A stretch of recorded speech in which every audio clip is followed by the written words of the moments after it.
myself out walking every day, and I hand my legs to the feet, and I give my head to the leash. Every other day I'm wondering, what's a human being gotta be like? What's a way to just be competent? These sweet instincts ruin my life. Every other day I'm wondering, was it a mistake to try and define what I'm certain's mad incompetence? These sweet instincts ruin my life. I can't smell well lips all the time. Not K through 8 nor K-9. For human, grossly underqualified. For K9, grossly overqualified. I don't blend in at PetSmart, and that truth remains for the Walmart. 'Cause in either case they say to me, what the fuck is lost in aisle 3? Every other day I'm wondering, what's a human being gotta be like? What's a way to just be competent? These sweet instincts ruin my life. Every other day I'm wondering, was it a mistake to try and define what I'm certain's mad incompetence? These sweet instincts ruin my life.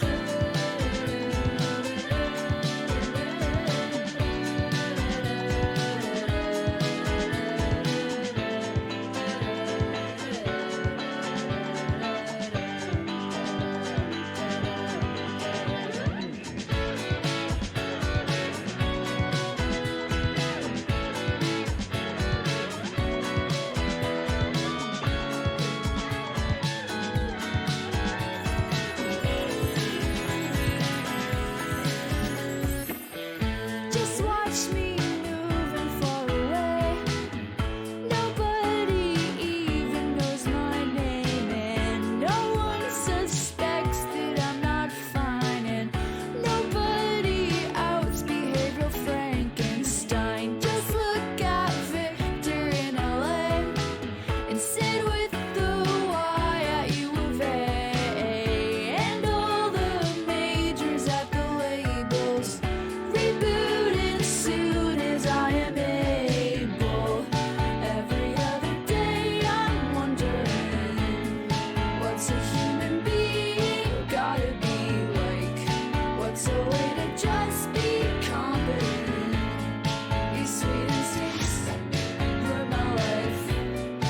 Every other day I'm wondering, was it a mistake to try and define what I'm certain's mad incompetence? These sweet instincts ruin my life. Da da da da da da da da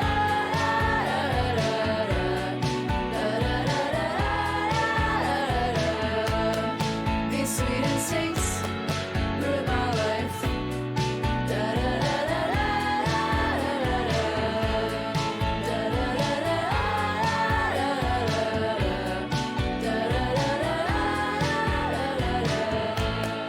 These sweet instincts ruin my life.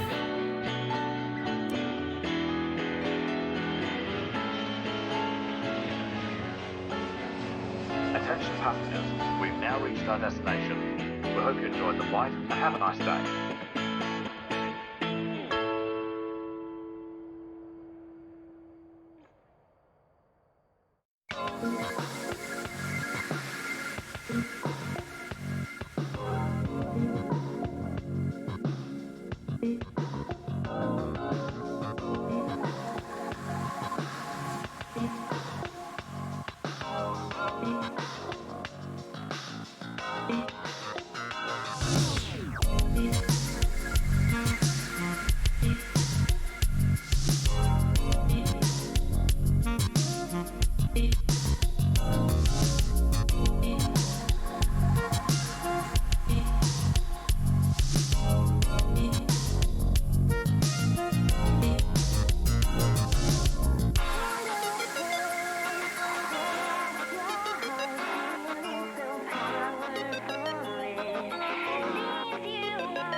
Welcome, everyone.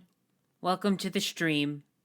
Hello. I hope you are all very excited for our reading times adventure. Me and Holly are going to be reading some things. I'm not telling you what they are yet. It's still a secret. It's still a secret. It's still a secret. Oh, blah. So yeah, we'll get around to it. We'll get around to it. But first, Harley we got to do Davidson. some housekeeping. So first, I would like to remind everyone that if you would like to draw any fan art for this stream, you can do so by typing in !art or !fan art at any time. And Nightbot will get you the link to where you can upload your art to, as well as the instructions on how to upload your art. So if you do that, we'll do a little art showcase at the end of the stream. I'll show off all the great things you drew, and I'll be super freaking heckin' happy about it. And I'll be so excited to show off your cool stuff. With that being said, if you are... Why is my phone ringing? I don't recognize that number, so I'll have to take care of it later. If you are interested in supporting the stream, you can do so with Twitch bits or Twitch subscriptions. If you do so, it is so helpful to me. It's never ever mandatory, but trust me, it goes a really long way when people subscribe or gift sub or give Twitch bits. Beyond that, if you'd like to help me a little bit more directly, we have a donation goal on the screen for a daily stream goal of $100. I'm a little behind on bills, so any extra help that people are willing to throw my way genuinely means the world to me. If you would like to donate in any way, just type in !tip or !donate. Nightbot will get you the link to where you can donate to. All you got to do is fill out the information and how much you'd like to donate, and then you can send me a personalized message, and I will read it out on stream, and I will thank you sincerely from the bottom of my heart, because by doing that, you're helping me stay afloat, and you're doing a lot of good for me. So it's very, very appreciated. It's never ever mandatory, but trust me, it helps a ton. And lastly, we got one more thing to talk about, and that's the rules. So the rules have been updated. One rule specifically has been updated. Most of the rules are exactly the same, but there is a new one that is very, very important. And that's Rule 5. So Rule 5 used to be just blanket, no self-advertising, but I have decided that it kind of needs to be expanded because there have been there's just been some situations where, I feel like some people maybe aren't super familiar with like stream etiquette and stuff, but people will bring up other streams and like suggest that people watch them instead, and that's like super not cool. So Rule 5 has been changed to don't bring up other streams or streamers unless I mention them or if they're actively participating in the stream. So like, Holly's gonna be in the stream and stuff, so it's like, it's not like I would ever say like, oh, don't talk about Holly, but like trying to either derail conversation or get off topic from what the actual stream is about to talk about a different streamer, or to just say like stuff like, oh, this person went live, that's cool, I don't know who to watch. I think that that's kind of not great for the streamer that you're watching to see. So I would just say, if you want to leave, you could leave at any time. Just like, be respectful, consider the streamer's feelings. That doesn't just go for me. I've actually been talking to some friends about this, and a lot of people have expressed the same sentiment. So yeah, it's just like, it's like an etiquette thing. Just like, be cool. That's basically the gist of it. Like nobody's in trouble or anything. I just wanted to make it clear so that everybody is on the same page. So basically, yeah, just avoid like shouting out other streamers indirectly or otherwise, because it's my content. I work really hard on it, and I want people to enjoy it.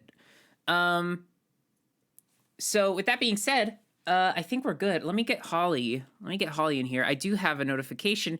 Abyssal Zones donated $3 and said, money time. I like making the cat dance. Thank you. I'll dance for you.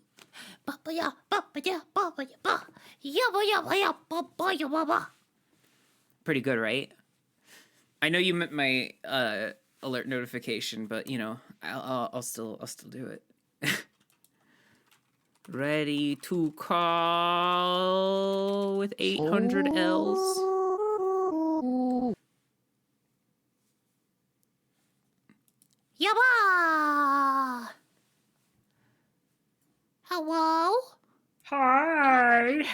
it's me, Holly. Oh, is this Holly? Hello, Holly.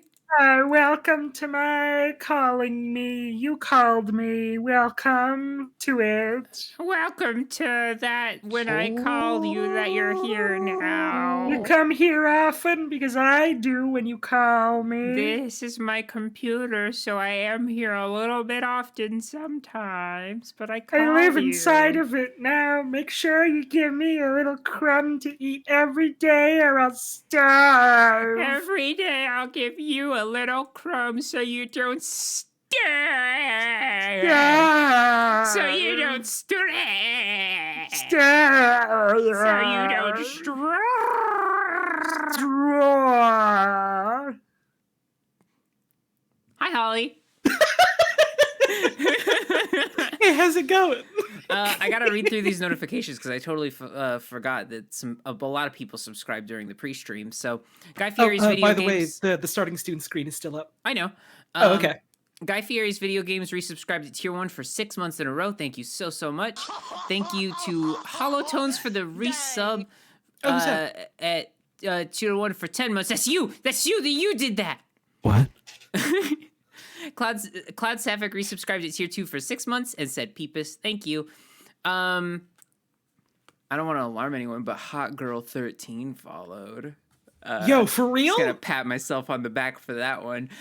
Kirby donated $50. Holy shit, thank you so much. And said 6 months ago I found a $50 bill in the parking lot of my work and no one claimed it. So today I was given that $50 bill. It is now yours. You make working my night job so much more bearable. Thank you so much. That's so incredibly generous. yeah. Also, Dallas, Celeste. that's awesome. I'm gonna be real. I didn't know there were $50 bills. I mean, Wait, for real? I didn't know. I didn't know there were $50 bills. Thank you, though. That's so sweet of you. Oh my god. And Mootrakes, thank you so much for the Prime sub just now. Okay. All right. Let's get into the business. Where am I? Hell yeah. I'm not here yet. I have not loaded. Uh-oh. I'm in the sky. Put myself back on the ground right there. Hello, Holly. Hi. I'm gonna put you in more towards the corner so we can all see this lovely books. That's where I live. That's where you live. Onion Bubs resubscribed to Tier 1 for 2 months. Thank you so much. And Holly just donated $50. Holly! Well, who's that? It's you again. Wait, what? It's you again. And you said you think they'll read about Gumby today? I hate that guy. Yeah, fuck Gumby. Can't fucking stand that thing. Pokey is chill, but fuck Gumby. Oh, this is a pokey-loving house. This is a pokey loving house.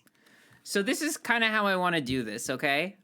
Oh gosh, people are being so generous right now. Freeman's Mind episode 27 donated $5 and said, "Is Hank Hill real?" I don't know. I think so. We're still looking into that. Yeah, there's a lot of science that still needs to be done. Some like science and some like fun beakers and tests, tubes and stuff. Thank you so much for the $5 donation. Thank you, Very Game Molly, for the $1.59 donation, who said, "Hi, Marble Cantus. I'm afraid I'm canceling Sonic as Jet the Hawk can't fly, but Tails the Fox can, and that's not how it works. I think goodbye, Sonic, forever." Oh my gosh, oh my gosh, oh my gosh. Thank you so much, Devno. Thank you so much for the resub at Tier 1 for 3 whole months. And thank you, Oven Mitt Deluxe, for the gifted sub. Okay. Now, oh god, no, we got a hype train. I mean, yes, we got a hype train, but like, I will start the stream now and catch up on notifications periodically. But if you still want to like boost this hype train, I'm so appreciative of it. Y'all are so sweet. The stream like has barely started. So this is what we're gonna do. Me and Holly are gonna be reading something very special today. Holly, what I would like you to do is go to the website of this author and maybe find a couple like fan fictions of his that you might enjoy reading during this. And Sure thing. Those will be read in the interim of our main story. We actually have a full book that we're going to be reading through that I have in my hands right now. Hell yeah. And it's called Dracula 2010 and Other Things book. Peter I'm sorry, Dracula 2010 and Other Things by Peter Kammerer, written by Peter Kammerer. Would you like to make a wallet? So- welcome to the Peter Chimera Book Club. Peter Kammerer Book Club. Z just donated $50. Thank you so much. Oh my god. Thank you. And 3 Epic Mongoose, thank you so much for the bits. Thank you. And Illegally Radical donated $1 and said, funny ladies make me smile. Oh my gosh, I'm glad. Thank you so much. Very Gay Molly donated $4.10 and said 3 Great British Pounds in memory of Blueberry Shark. I miss him very much. He's around. He's chilling in the hard drive. He'll be back soon. He's sleeping. He's sleeping. Okay. Sleepy time. All right, Peter Kammerer Book Club. Okay, so I'll just go ahead and open this front cover here. You look like Dracula- You could use a wallet. Would you like to make a wallet? Dracula 2010 and Other Things by Peter Kammerer. Illustrated by Ian, and then it's Ian's email, who drew a good job. Dallas, Thank you so much, Ian. Thank you, Ian, for drawing such a good job. This book will Corporated 2009 Peter Kammerer. Special thanks to Ken for fixing thin document to make it worked on Word. It looks pretty good. Thanks. Thanks, Ken. Thanks, Ken. Special thanks to you. All right, so our first story, this is a book of short stories called Dracula 2010. The first one is the titular Dracula 2010 by Peter Kammerer. So what do you think it's about? We'll go chapter by chapter. I don't know. 2010 was an interesting year for Dracula, I think. I really hope we don't see a Dracula in it because I'm a little bit scared of those guys. So There might be, though. so I might just keep my fucking lid if we encounter one. Okay, that's fine. I'm okay with Okay. that. Chapter 1. Time was in Transylvania in the future year 2010. Many cars were built, and they drove across roads made of not dirt, but paved technolog. Microchips were built onto cars and phones and buildings. I am in one of that building.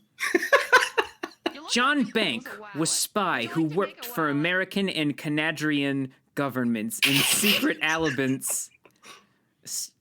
alliance to stop crime. But this time, crime was off the schedule. This is Crime Phone. He introduced himself into ringing phone. I am John Bank for the Secret Servicing. The phone rang. Hello, Mr. Bank. I am not Russian spy, so you don't have to Harley worry. John Bank laughed at his joke because it was a good one, and KGB does not exist anymore yet. Yeah. How are you doing, Jock Denvers? I am good, my old friend. My wife has baked brownies for your successful mission that saved me in Rushnia. Thank you, wife Jack. I am lover of brownies, but they are not good to eat all of the time without balanced diet. Honestly, that's so true. How goes your mission where you have to defuse bombs? John laughed. I am defusing them now in the office. Blunt, it was joke because John Bank does not share information with EUCians, even if they are friendes. Every year the Soviet Union might come back, and then it would be danger us to give away secrets. John looked inside his watch because he had a computer inside that stores 500 terabytes of bomb data. Oh my god.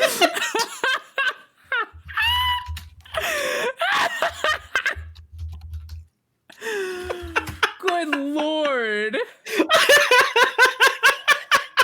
Good lord. I like the immediate jump from thank you so much, your wife, John, for making me the brownie. I love it so much, my balanced diet. Just to like, by the way, 500 terabytes of bomb data. Jack, I have to go because my mission needs me. Very good, but where do I send brownies? Put them on the mail of special delivery COD because I can pay for it with my government raise. Goodbye, friend, because why are they calling me again? I'm getting phone calls when I don't want phone calls. Uh-oh. Goodbye, friend, because I must have an actionful hurry. John sprang out of his boomerang chair and waltzed his way into Action Run. His what? His Yeah, boomerang chair? what the hell is a boomerang chair? Boomerang chair. This man is like in office typing on a computer, and whenever he gets under attack, he jumps off his chair and throws it like a hunting weapon. So this is a boomerang chair. I'm gonna put it on the stream, I guess. Okay. It's I've got that insane open to so I me can that see this it. is in an office. Wait, what the fuck?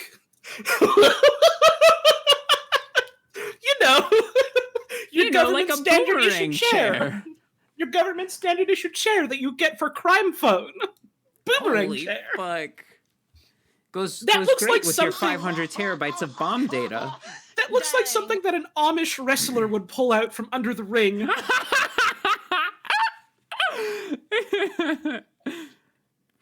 Oh my god. You gotta survive 10 minutes with old Jebediah in the cage. It looks like a lawn chair for garden gnomes.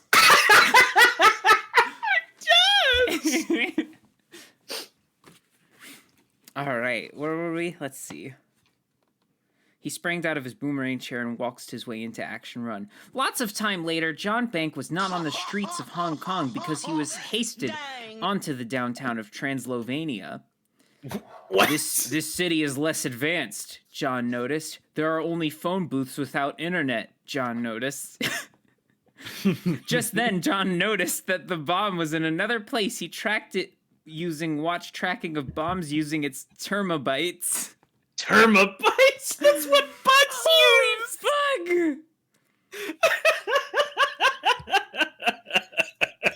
You should be careful, John Bank, said Mysterious Spy. Who there? Don't waste time. Mysterious Spy pulled out a gun and it was disguised exactly like a briefcase. Oh, Sujut! John Bank recognized the briefcase. If my calculation is wrong, that is not a briefcase. Well done. Mysterious Spy said my name. Is Renly Craddock, and I am a legal spy for the mystery company. Illegal spy? It literally switches, or I guess they just put the quotation like halfway through the sentence because it says, Mysterious Spy said, in quotation, is Renly Craddock, and I am a legal spy for the mystery company. God. John had not heard of the mystery company, so he played along with the trick. If that is true, you are very far from headquarters. Not true, Mr. Bonk, for you see the headquarters is very close by. What? Where is? I demanding? Mysterious Spy turned on his suspicious. Aga, I understand you tries to trick me using that question. Well, if you're so smart, it's time for a kickstart, and John Bank kicked the ninja for a backflip. There wasn't time to make him land, so John ran before he could fall down. We have to find the Brahm, John told a downtown woman as he ran across her checking transmission. This is John Bank. Where do I find disarming equipment? Transmission said, John Bank, you need to get out of there because Bob is detonate all of the people. No, how many people die from Radius? I don't understand, John. Why not? Because President John McCain told him on his radio, Oh, it's not a no. radius. We have to evacuate the whole city from its entire diameter. Author's note, if president is Barack Obama, change this. Holy shit! Oh my god! This story takes place in the dark future of 2010. Holy fuck! John hurried to government to warn them to evacuate. I am president of Transylvania, said the government. Mr. President, if you don't evacuate from the doom, the bomb will go off. Yes, we know, Mr. Bank, and I have it all under controller. The president of Transylvania reeked over and pressed a button on his seated chair before all of their eyes of viewing display became visible. What are we looking at? The president was wearing a Blake cloak, and when he stood up, he was wearing... This is an internet video, and it is showing real time of where the bomb is. Great reliefs, John sighed, wiping forehead with his eyebrows.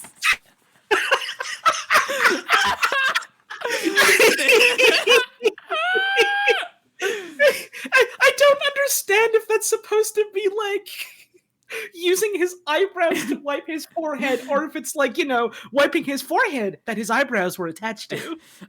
But either way. John sighed, wiping his forehead with his eyebrows. I love my forehead with my eyebrows. Holy fuck. When the president wiped his clock over his shoulders, he said, "It is all under control, Mr. Bank, and thank you for America and Canada's assistance for the protecting of our nation." Oh, you're welcome. Something seemed suspicious, so John Bnack went back to a hotel room where he could review his case files. "I'll come, too," said Chief Michael. "You followed me to mission?" Oh, wait, no, this is the Russian guy. "This is desperate time, Mr. Agent Bank. I help with all your bombs." Meanwhile, the president of Transylvania turned out to be Dracula. Then, huh? That's its own paragraph. There's nothing else in that paragraph. Like no semblance of pretext, no leading us along, even though it's probably really obvious, just straight up. By the way, the president was a Dracula. Meanwhile, the president of Transylvania turned out to be Dracula. Hell was planned. Talking henchman replied, "President Drabula, there is 300 more bombs, but none of them are in our Transylvania part. They are exported to Romania." "Excellent," Dracula seemed. We must carry on the plan of the next phase." That henchman spoke to that right away. "I am giving permission for the execution." Gulped. "Yes, President Dracula." All right, and that's chapter 1. That's a hell of a way to start off your story. I can't believe that the president of Hong Kong was Dracula the whole time. The president of Hong Kong that was also the president of Pennsylvania at the same time. And also was John McCain, I guess? Or was John McCain the president of America and Canada? John McCain is the president of America, and then the America-Canada secret agent spies are like the one group together, so... This is the dark future where John McCain was elected and then annexed Canada. I'm actually losing my fucking mind. I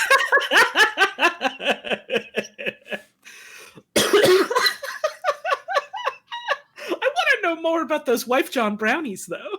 I know! I want to know all about those brownies. What happens if John eats the whole brownie? I do really, really specifically like that John was just like, "I love a brownie. It's very good, but if you eat a lot of them, it's not good for the diet." It is not good for the diet. So chapter 2 and 3 are super short, so I might just burn through them real quick before we get into more fan fiction. John Bank. Chapter 2. John Bank opened his briefcase and found evidence, and it was evidence proving that he was a traitor. John said, "I have to kill you because you traitor." So he took out his gun and shot the chief. This is a sorry bad thing, he thought, but he realized there was important matter that he had to give attention. And then Che called authorities on his telephoning, but he had to hurry. You fart. Chapter 3. That was it? You look like you could use a wallet. Would you like to make a wallet? When did John return from mission? He was greeted by 100 mission men. Oh. President of the mission told him, "John, you have the making of a great battleship." "Thanks, gentlemen, but I could not do it without a support." Just suddenly, there was a gigantic explosioner. "Oh no, look out! Be safe, quick, John said with a catastrophe development. The bomb only exploded 13 guys, but it was tragic act of terroristing. This have to be connected to my mission. Pull up the mission skim antics.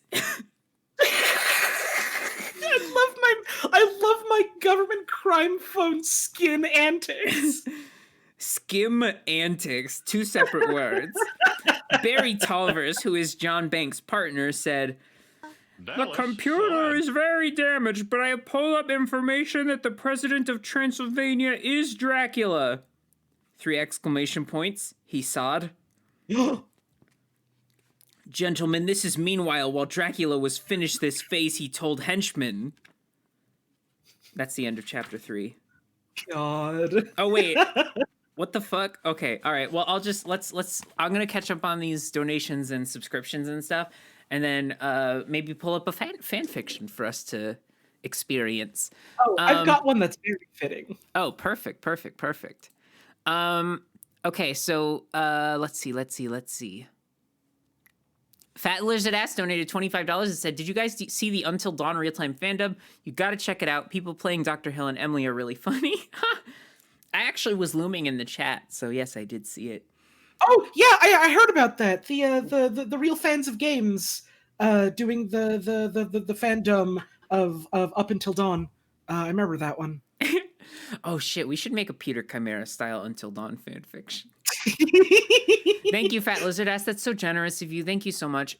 Dark Dork Days donated $10 and said 10 monies for a lovely lady. Thank you so much. I love being called a lovely lady. That's so nice. Schlarp has subscribed with Twitch Prime. Thank you so much. Clopped 2000 donated $10. Thank you so much. And Ken Dan Kip donated $5 and said, "It was not by my hand that I was once again given presidency of Transylvania."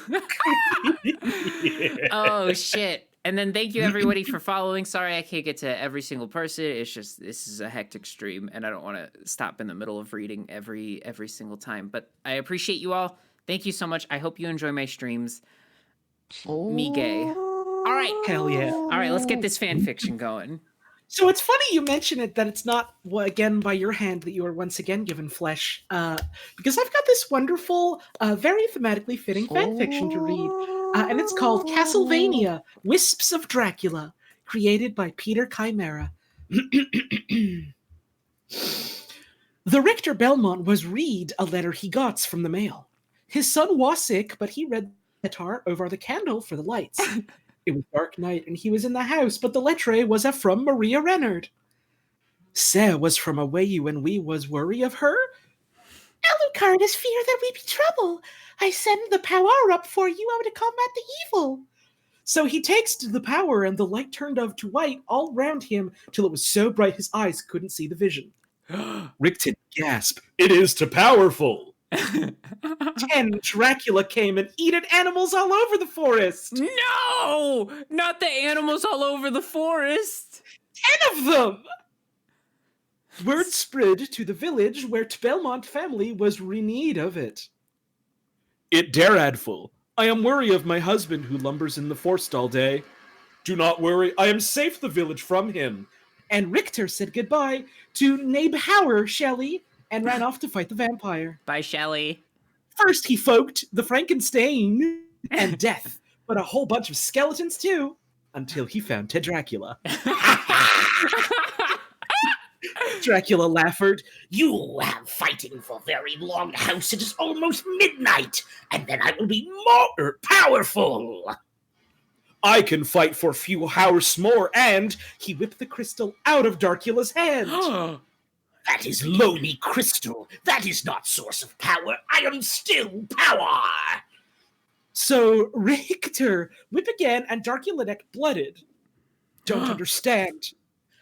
"That crystal was a fakes. I sent it to you to repulse the real one." Oh, no, wait, no. I think I'm getting the voices mixed up. "Don't understand." "Tath crystal was a fakes. I sent it to you to repulse the real one. It is full of holy water, which you are standing on, so you will lose all your power." No. Oh, fuck. "That does not make sense." Whip again. He commanded as he whipped at the head off. And whip again. Darkula's head rolled down to forest, into hill, into the swamp by Transylvania Desert. No, sorry, Transylvania Desert. And his body turned to dust. Nice. I'll never fight you again, but my son will fight when he is older. That is cursed oath to Belmont. But he came home and son was dead of the skick. No, it impossible! Richter was sadly. But he knew that he could train of other Belmont. He would have another child. The end. Holy shit. Holy fuck. Oh my god. The famous Transylvanian Desert right next to the forest hill into swamp. I want to let folks know I have Peter Chimera's book of Ertotic fan fiction, but I can't do it on this stream because this is a safe for work stream. But I'll find somebody with a not safe for work stream and I'll invade it so we can read it all. There you go.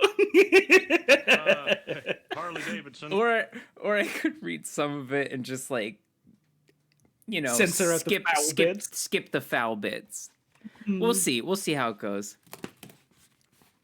All right, Dracula 2010 and Other Things book, Peter Chimera, Chapter 4. That he should complete the phase. John Bank must never find our ultimate Wepno. All right. Chapter 4. That's it! John Bank, who was promoted... No, that was Chapter 4. This is Chapter 4. Oh, I see. John Bank, who was promoted to director for his timely action. John drove into work in brand new Cadillac hybrid motorcycle that was powered by a hovercraft. It uses no emissions, he told the guard who respected his environment choice. When he burstad into the briefing room, what is the status? Director John Bank, you have to listen to me. We are in any serious problem. Have we found bombs? We have found 300 bombs. This is exasperating. Tell me the details immoderately. We've got to murder those bees no matter the cost. I can't. This fucking sentence alone is like the best thing in this book so far. Oh my god. This is exasperating. Oh, exasperating. Tell me the details immoderately. There is no time for chance. You must head directly to Romania. Guess I have an appointment with Danger, John said while he slept back his Harry. It was time to put a stop to adventure. Not so fat, Director Joggenbank. Who dares to? John demanded. But the answer came from the silent. Then he saw that the base was full of dead people. How did they die? His partner Barry Talvers was the only survivor. Sir, it appears to be poison, and there must be an inside man. Who could it be? I already shot the chief. I don't know, Mr. Bank, but there's no time to find out. You have to stop Dracula. Okay, but how do I disarm 300 bombs at once? Barry nuded and frowned with his entire face. What? You can't do it unless you were magic. What are you stopping about? That isn't impossible. That's it, magic. And secretary brought in, and John went digging into archives where he finding a Tim machine. Barry was shocked. Is that a... John said to tell him, yes, it is American and Kansadian secret that here inside the secret spy service that we have hidden in Time's machine, but you must keep it close to your cards. So you can go back to stop the bombs? Negamaev, my friend, became it is stuck and can only go back to one time because that is where the portal is used. Also, if we use it, it will be used up. So we could only use it in the greatest emergency? Right, so I'll go first. And then he entered a whirling portal and enter it whirling into medieval kingdoms so he could find Legend of Chaos magic, which is the only thing that can stop so many bumps. But the portal closed behind him, leaving him stranded in a puddle of mug. Oh no, great, and his expensive shoes were made as dirty. How am I to defeat Flacula if I cannot even stay my shoes clean?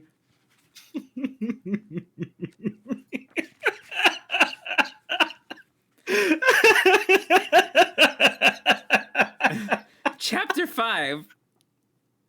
Excuse me, John told a man, but he guy was shocked of John Banks' modern tuxedo, while looked wrong for him, so John went on moving until he came to seeing a breastiful maiden. Awesome! Oh my god! Yeah! Tag yourself, I'm the breastiful maiden. Hello, lady. I am looking for tavern to sleep my weary face. You must look for the Green Man. He has the best tavern of this any city square. A green man? Fucking Gumby? Okay. You must look for Gumby. And so John found the tavern, but inside, it was a man who row green. Are you the Green Man? Yes. So I am looking for a place to rest. You can rest here. So John went to a room where he could sleep and plotted out where he could find the K-host magic, and was so nervous that he, in order to hide the technology of his watch from prying eyeballs, it would be Danger X to show face of vision to see such marvels. Just then, a fairy looked in his window. Never mind, tag yourself, I'm the fairy. I'm the breastily maiden. Who are you staying here? I am John Bank, and I am from America. America? Where is place? Sounds unknown, like it is a great journey. It is near here, but you have to take a very large boat. The fair e-understander him but was puzzled. I am a fairy who will answers you 2 questions, but you must not lie. That is a nice try, Bert. You are not really fairy, and it was only optical illusion from machine that come with him from the future. Tell me where the chaos magic is. A queso magic doesn't exist, said the machine. You have wasted your time, and self-distorted with one greatened explosive. This was caused distress. And John tried to sleep, but he could net sleep with blown-up machine in his room. That's so messed up. I hate when I'm trying to go to sleep but there's blown-up machine in my room. It's the fucking worst. It is. Holy shit. Honestly, like, I was kind of on the fence about this guy because, you know, he's like a federal agent, but like now, of all times, my heart goes out to him. Yeah. My God. All right, hit us with another fanfic, Holly. All right, so this one, let me just look up the name because the title isn't actually in the story. But this one is called The Simpsons Dinner, Harley Davidson. and it's 4 chapters long. Oh. Chapter 1. Oh, sorry, Chapter 1. Marge had to tell Homer news. I am lucky that my sisters are coming over to dinner.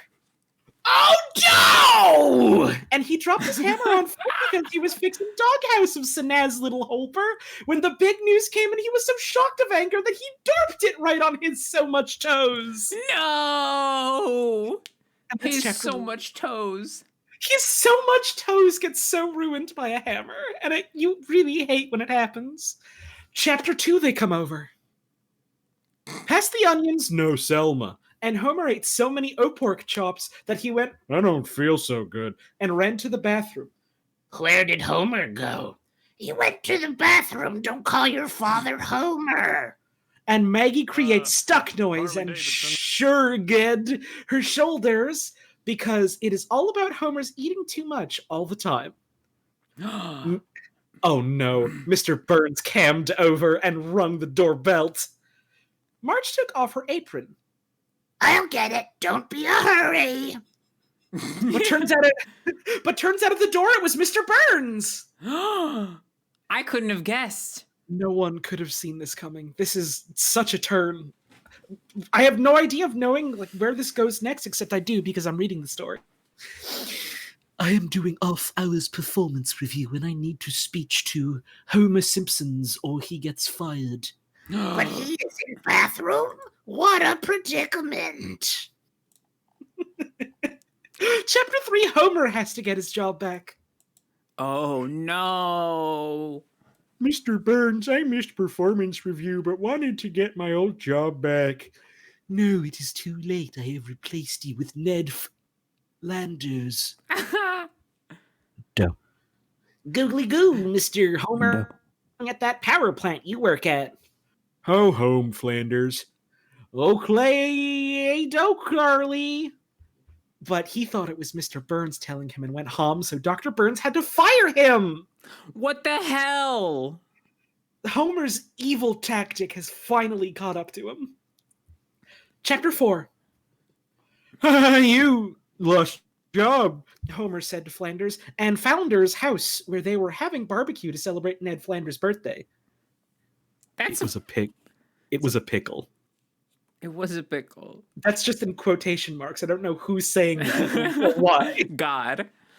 You're not mad! And Homer went home and slammed to the door on his foot. Not again on my foot. And Zelma was still there and laughed at him badly. And so did others like Bumble Beeman. Also, but Pieter Graffin did not, since he's on a different show. The end. Holy shit. Peter Graffin didn't because he's on a different show. Good for him, I think. I hope. Holy fuck. All right, let's dive back in. Hell yeah. Chapter 6. Meanwhile, 1,000 years into a future, Jack Denvers, who was Russian friend, finds... Oh no, but where is John Bank? He was tarped under rocks where Dralacool laughing. I live it over 1,000 years. I don't know. I lost the accent, but whatever. To build these bombs, and John Bank will never come back to save you because he is trying to fix the bomb plan.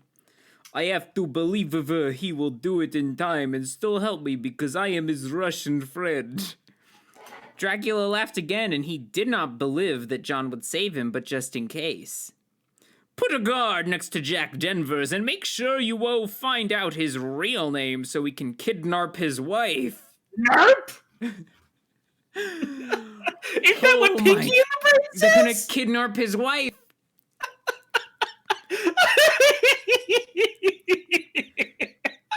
We already found it is on his package of cookies, told a henchman Corgo.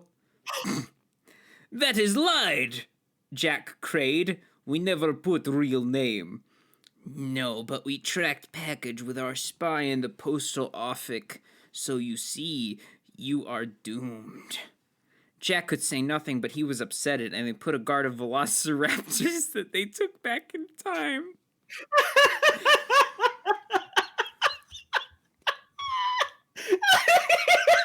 Good lord. I love how, like, out of everything that's happened, that was what got you to lose your composure. Holy fuck.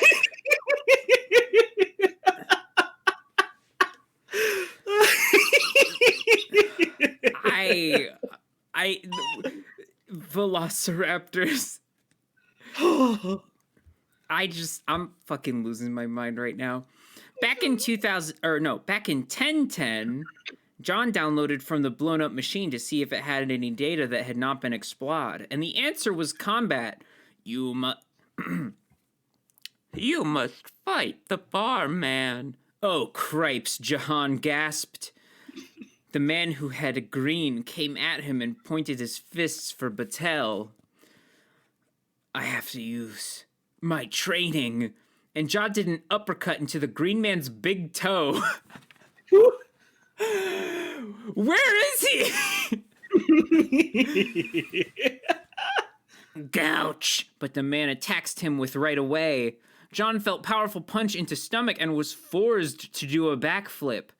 Oh no. I've got you, said the barman, and he did a backflip.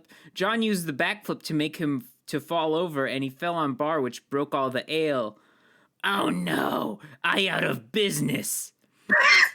John felt bad and said, I will help you build Bugness once a gank, but I must find terror magic for save my people of America. Will you help me? In all caps.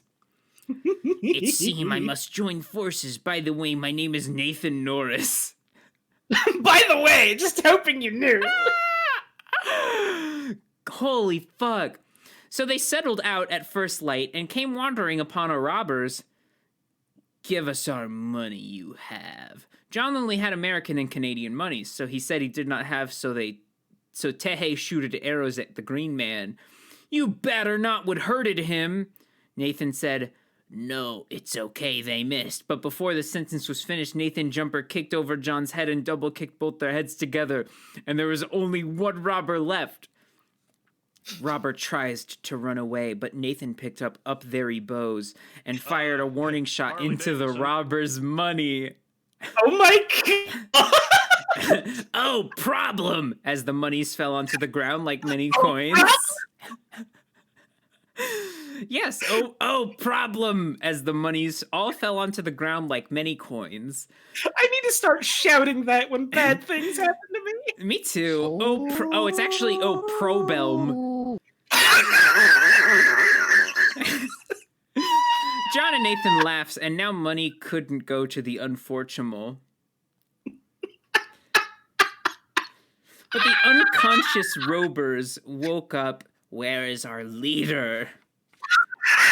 He has left you, and now you have to tell us where to find the K-Host magic. If we don't tell you anything. Okay, so they left the robberies tied up so the other idiots could justice them apply. Oh my god. They had no other clues, so John followed a hunch. Aha, there is a headquarters, Nathan said with his face looking at it. This must be where Dracula will make the bombs. It is very for future. Then it is time for the end of me. Sorry, I have to go to old friend, said Nathan. That is okay, Nathan Norris, but what will you business? That is not to worry. I will making a lot of money for reward of the robber thieves. John Banks said goodbye, and your great grandchildren will one day have an action star.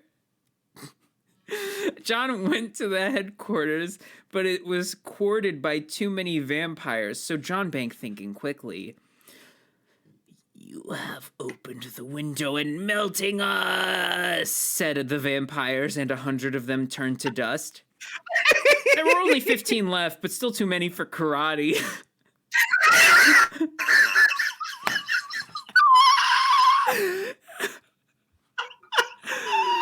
Oh my god. It's the gift that keeps on giving. John Bank had to use clever tactics. One vampire growled at his plan and jumped, so John cleared him out the door into the sun's light. Mistake! He cried and burstled into ash like a great flaming because vampires cannot sunlight and they don't go sparkly like in that Twilight movie. John broke off a piece of wood from the door and threw it through a vampire, but he caught it. That is my only weapon, John nickered, and a vampire he accidented into it getting staked. If I only had a crossbow, that's it! And John used his laser watch to shoot at a wooden table so it exploded and shot peaks of wood everywhere, sticking in almost all the vampires. Only 2 were left. So he took the stake out of one to use it. Stop him before he kills the vampires, said Vampire Girl, who did backflip. But John did a backflip to catch up with her and staked her in the heart before she could backflip. I genuinely, honestly and completely love the way that these, fight scenes are, choreographed and described. It literally sounds like something out of a schlocky B movie, and that fucking rules. It's so good. Only one was remained, so Junk did a spin kick into his eye to blind him, then cut his head off with a European battle axe. Junk! Junk!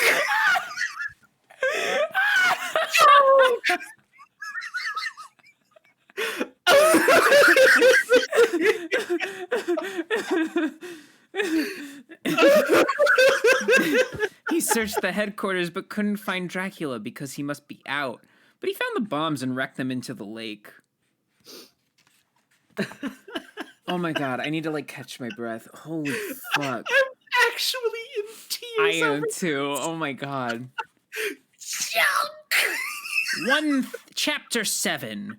1,000 years later, Dracula was just ready to do his plan, but said, What? Are you ready to pay the consequences, Jack Denvers? No! And Jack kicked him. Your kick is too late. I will detonate the bombs. Wait, where are they? Awthorne and Oach, I increased font size because Dramcula shouted louder, but it was already capitalized. It's always good. The bombs disparred, Dracula said. This can only be a time paradox. Uh-oh. John Bank came back in because he cryogenically froze himself for 1,000 years in the lab. Darkula, You know, the famous cryogenic freezing that we had 1,000 years ago yeah, back in the lab. 1010. Exactly. They Encino-manned him. Darkula was mad, so he got on a motorcycle to escape, and John chased him on his motorcycle because of environment choice. It drives slower, so John had to drive smart. I'm sorry. I know that I'm going back on something we just went past, but you can't just fucking drop the Encino Man to him on without warning. Yes, I can, and I did, and I will. I'm fully dead now. Thank you. You're welcome. Have you ever seen that? Did you ever watch Grim Adventures of Billy and Mandy? Bits and pieces of it, yeah. There's an episode where they parody Encino Man where they dig up Fred Flintstone. Oh my god, there is? Yeah, it's my favorite episode by far. Oh no. Holy fuck. Okay, all right. After dowing a swerve, John drove faster until Dracula had to do a swerve. Then he was closer, so Dracula pressed the button that exploded shuriken ninja stars all over John's everything. But his motorcycle had a shield that protected it all except John's leg was cut. Oh no. John Bank could not heal the injury while motorcycling, so he had to make hasty decision and backflipped his motorcycle to crash forwards into Carcula's motorcycle and did a backflip off of it to land on the grass where the vehicles crashed. Carcula? Carcula? Is that when like a truck is infected by a Dracula? I think it's the part of your nails that you push back before you paint them. Oh, right, it's the Homestuck character. Okay. Right. John was wounded, and Darkwall came over to him with big sword. Any last words, Mr. Bank? Yeah, because it is my victory speech of America and Canada, John said, but it was a trick to make DeCallum turn his head, and John shot him with his security gun licensed to him by the American and Canadian government. Help! That hurt my neck! And Driencula fell backwards onto the hill that made him roll backwards. So John could fire another shot, but he needed holy water or a stake so to kill the bad guy who was vampire leader because of justice. He shot a stop sign so it came out, and then John stabbed Dracula with the sign in the exact heart.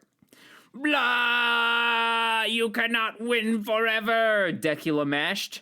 I will get a revenge on you, government. Then he fell into a dead body because of John's victory. Now I just needs to examine the evidence. Chapter close. Ooh. Chapter 8. And a lot of hours later.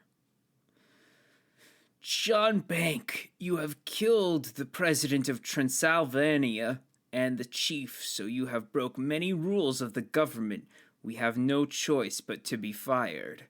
But John Bank didn't care because he saved the world and stopped the bombs, and he would still be friends with Jack Denvers, who was really called a secret Russian name. Who his name? It is on Mysterious, so you will have to imagine. John Bank now works at a writer of action spy magazines, but he cannot tell the truth because it's confidential. Confidential, my bad. Then end. Then end. Then end. That was beautiful. Wasn't it? I did really like in like the Dracula showdown scene how it very specifically had to mention that like it was security gun licensed to him from American Canadian government security. That was beautiful. That was Truly beautiful. that was so much more than I was expecting it to be, and also it was so much in general. And there's so many more stories in this book. Oh fuck yeah. Oh, I'm stretching. I stretched.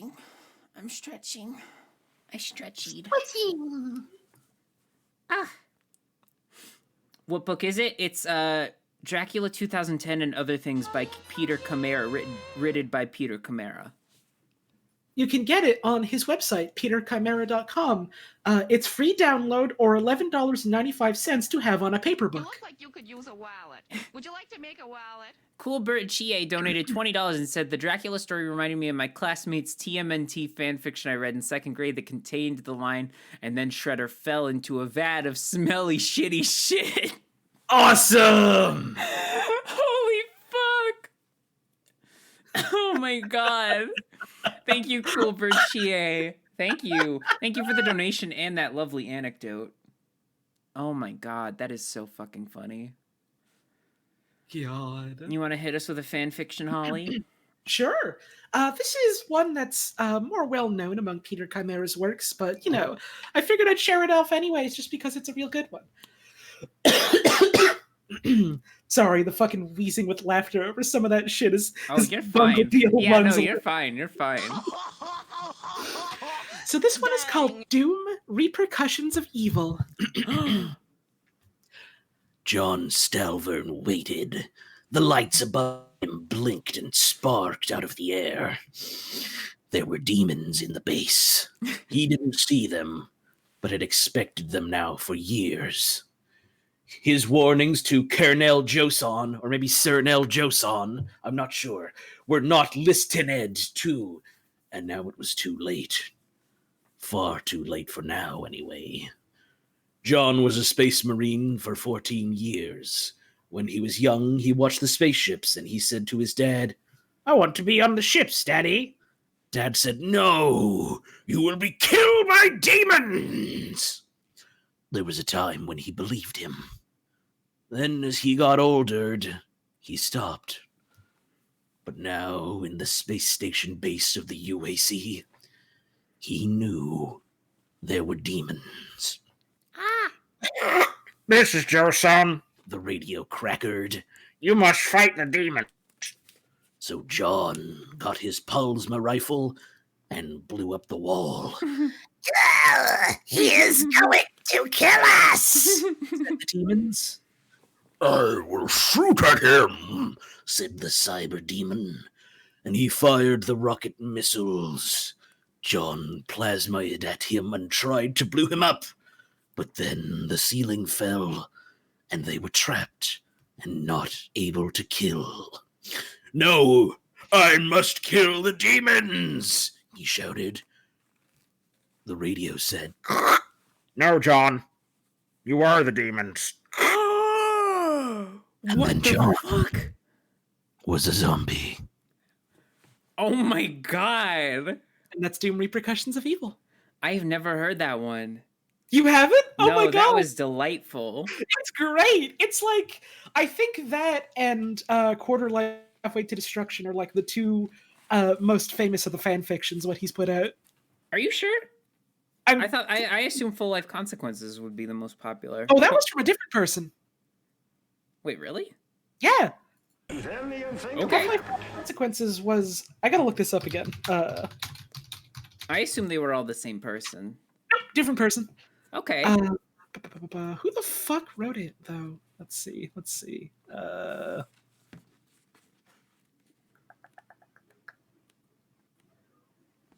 Who was it? What? I think it was someone named Squirrel King, maybe? Maybe. Yeah, I think it was Squirrel King. Who also did things like Halos in Space, Reflection, and Half-Life Hero Beginning. And Metal Gear Solid: Fight of Metal Gears 2. Wow. Is this a genre? I guess it is. Like it should be like made explicitly clear. You can't write this bad by accident. This is bad writing with like intent, with purpose. With beautiful intent and purpose. Hmm. Are you ready for another story, Holly? Oh, I sure fucking am, my friend. So this one, in the anthology of Dracula 2010 and Other Things by Peter Camara, rated by Peter Camara, is a story called Te Sayabnik Cowboy. Oh, fuck yeah. I love wizards. I love cowboys. What could be better than both in one? Oh, wow. Wait, hang on. This story is 1 page long. Oh. Te Psionic Cowboy rode into Tuan to find that his whole town was a ghost town. Where did everyone go? He psych-chased his horse, but the horse did not know, so he rode into the saloon where he took off his horse and walked in without his horse because it wouldn't fit in the doorway. The room was wooden saloon that was very rustic for the year in the distant future. Bartender, be identify. Shut off, you gosbly uglies, shooted the bartender who was hiding below a table. No, I won't. It is only me, and I am not a ghost. The bartender did not want him to come out of hide, so the cowboy used sight-chit to discover him. How did you finna me? Said the bartender as the cowboy found the table off of him. It is my mystery, and bow I fight ghosts. Okay, but cause of ghosts is not a straight for... Author's note, I didn't think of a way to end it, but I think they were all ghosts because aliens abducted everyone's lungs because they couldn't breathe oxygen.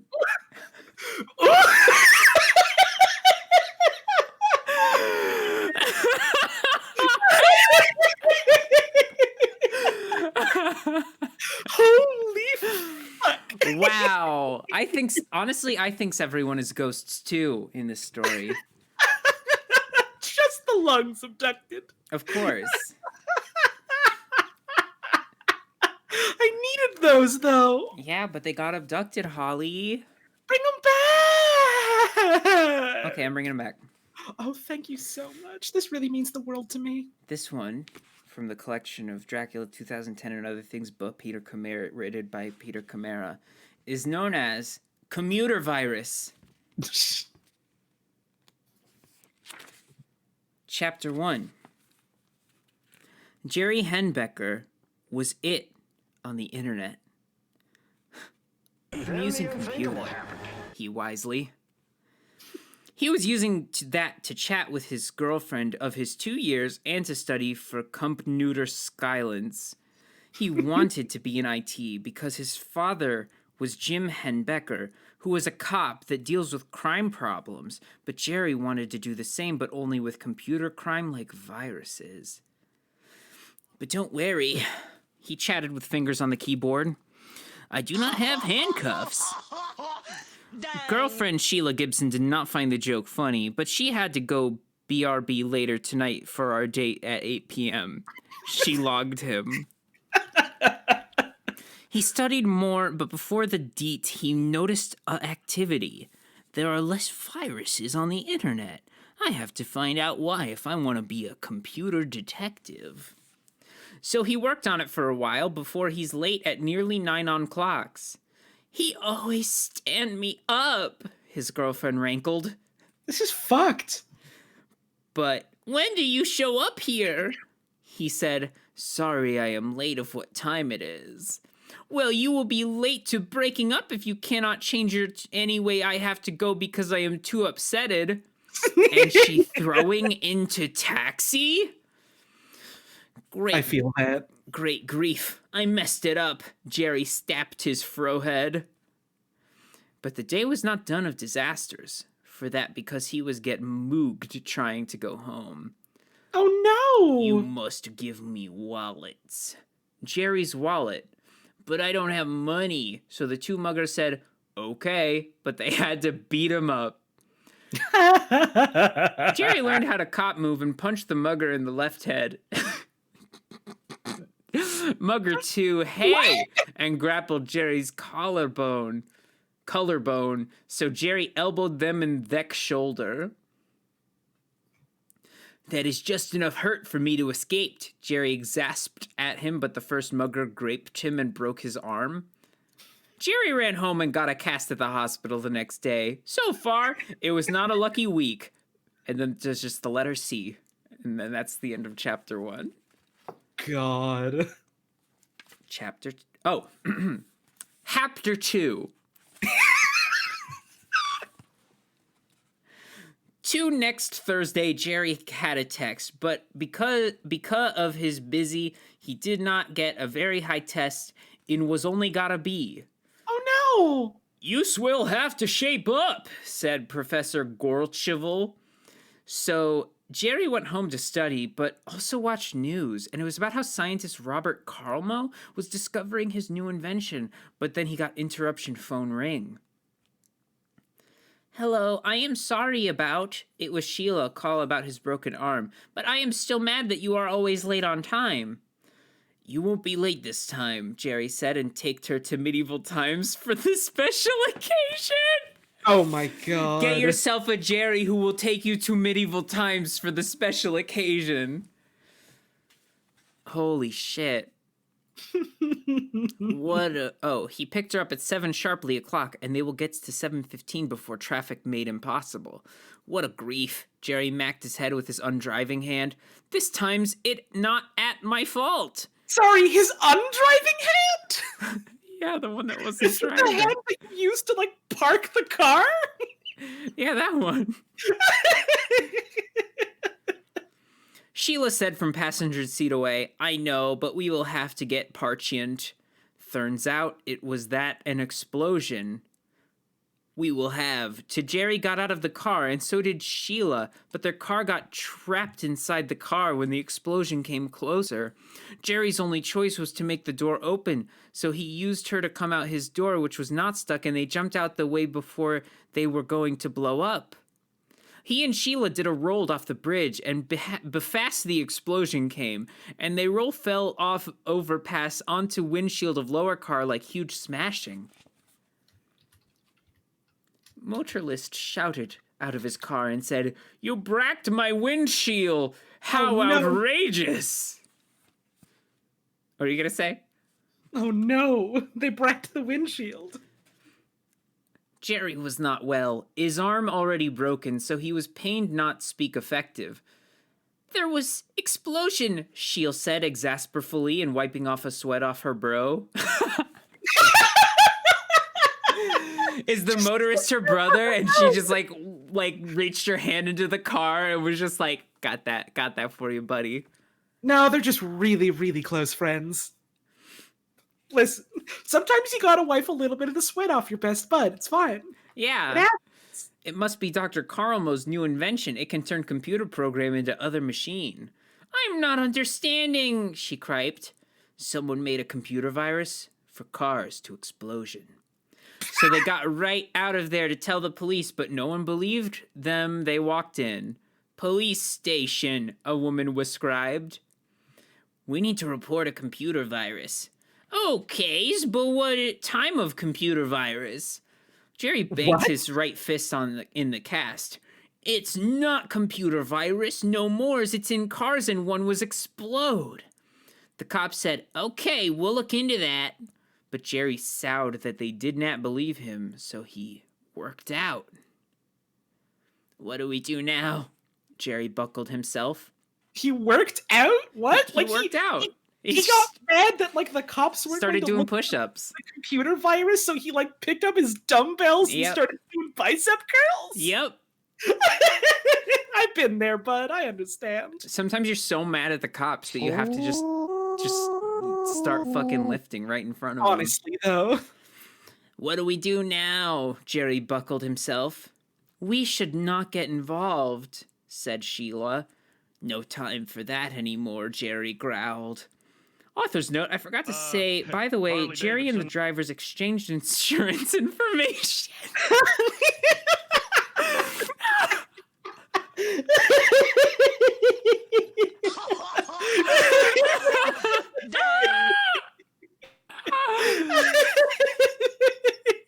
Such a beautiful detail. Oh my god, that is the best author's note I have ever read from anyone ever. Yeah. All right, I'm gonna go ahead and save my spot. Holly, you got a fan fiction for us? Sure do. This one is called Batman Nemesis Fight. The Joker was Batman's evilly nemesis, and he fought too many times, so now Batman was tired. Morning, Alfred. He said as he took off his bat suit. I made you out to eggs. And Bruce Wayne ate the eggs. But too bad, because Joker knew what Batman's secret identity, Batman's secret identity was Bruce Wayne, and came to combat him. No, you cannot hurt the Master Wayne, said Alfred, and he was killed by the Joker's men. No, not Alfred. Good shot. Shouted Joker at the gunman. Batman was so very angry for the kill of hissy friend, so he shouted,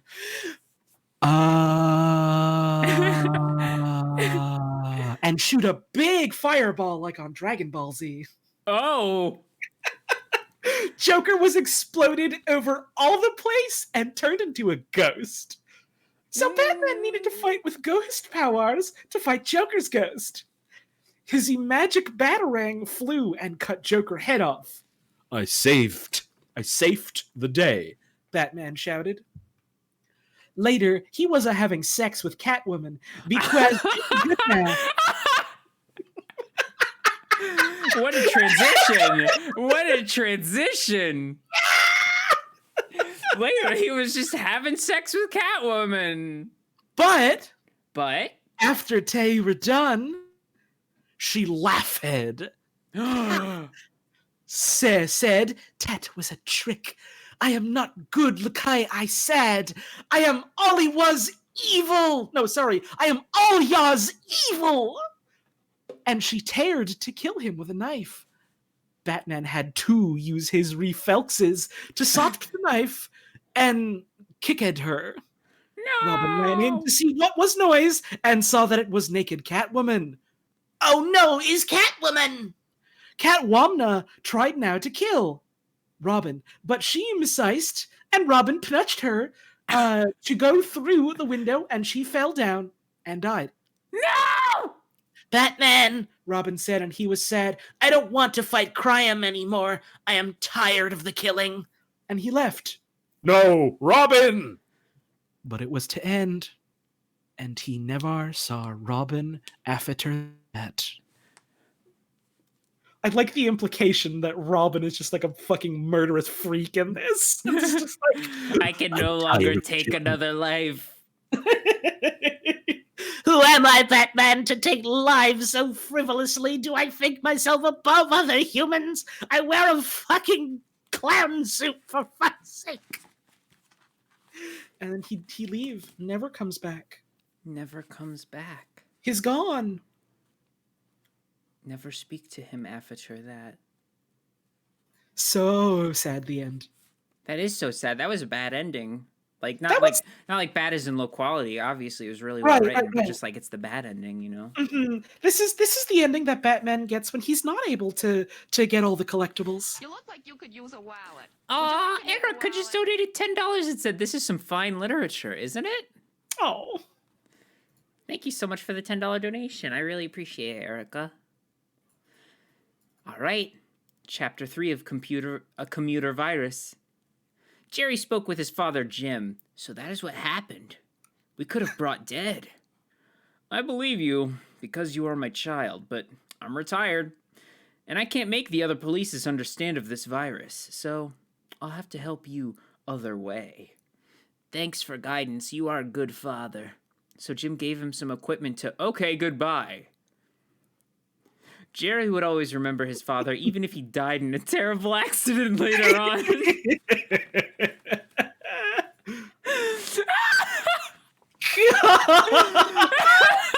Sorry, can you read that one again? I feel like I really need to just drink it in. Jerry would always remember his father, even if he died in a terrible accident later on. Could that be foreshadowing, perhaps? Oh Expert my use God. of literary devices. Mr. Henbecker, you are late for an important class, that professor demangled. Sorry, Professor, I was kept up. Jerry is stumbling with his cast, but did not want to use it excuse. Very well, but you have a lot of work to computer, and Jerry got straight to class. But while working, he got a decision.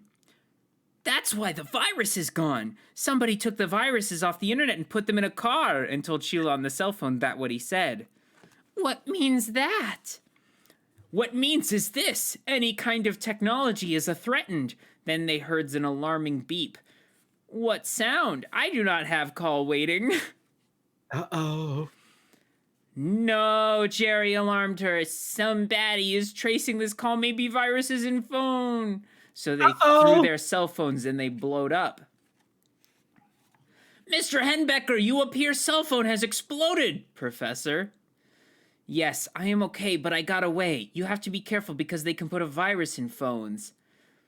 That is hard to believe, but I saw it with my own eyeball. Believe. Belieij. Believe. God. Now that the cyber criminals know I am on the crime, everyone is in danger. So Jerry logged off the computer and fled feet to where Sheila was in her apartment parking lot. Shelby, it is marvelous luck to find you. Jerry, frightened. It is okay. Do not use technology until this is all blowed over. How will we get there? We must get to Robert Carlmo and tell him his invention is being used for Terrified. But we cannot taxi Justin Cage. Justin Cage? Just for that, you gotta go 30 minutes in the cage with the Undertaker virus. What if we're too far a walk? Sheila wondered dustfully. We will need bicycle or horse. That's it, Sheila remarked. There are horse carriage rides in the downtown establishment. So they waltzed and ran at times until they found downtown just in time for a power outage. Remarkable. A downtown man had a mustache. They arrived at the scene, and it started to rain like that part in V for Vandana, but except there were no lights on. What, I wondered, happened? Asked a coach, who he was on the horse carriage. Jerry clammed in. It could be a technological disaster, so it is a good thing you have a horse. Where can I take you, fine folks? The coach smelled brightly. Awesome! Visible stink line!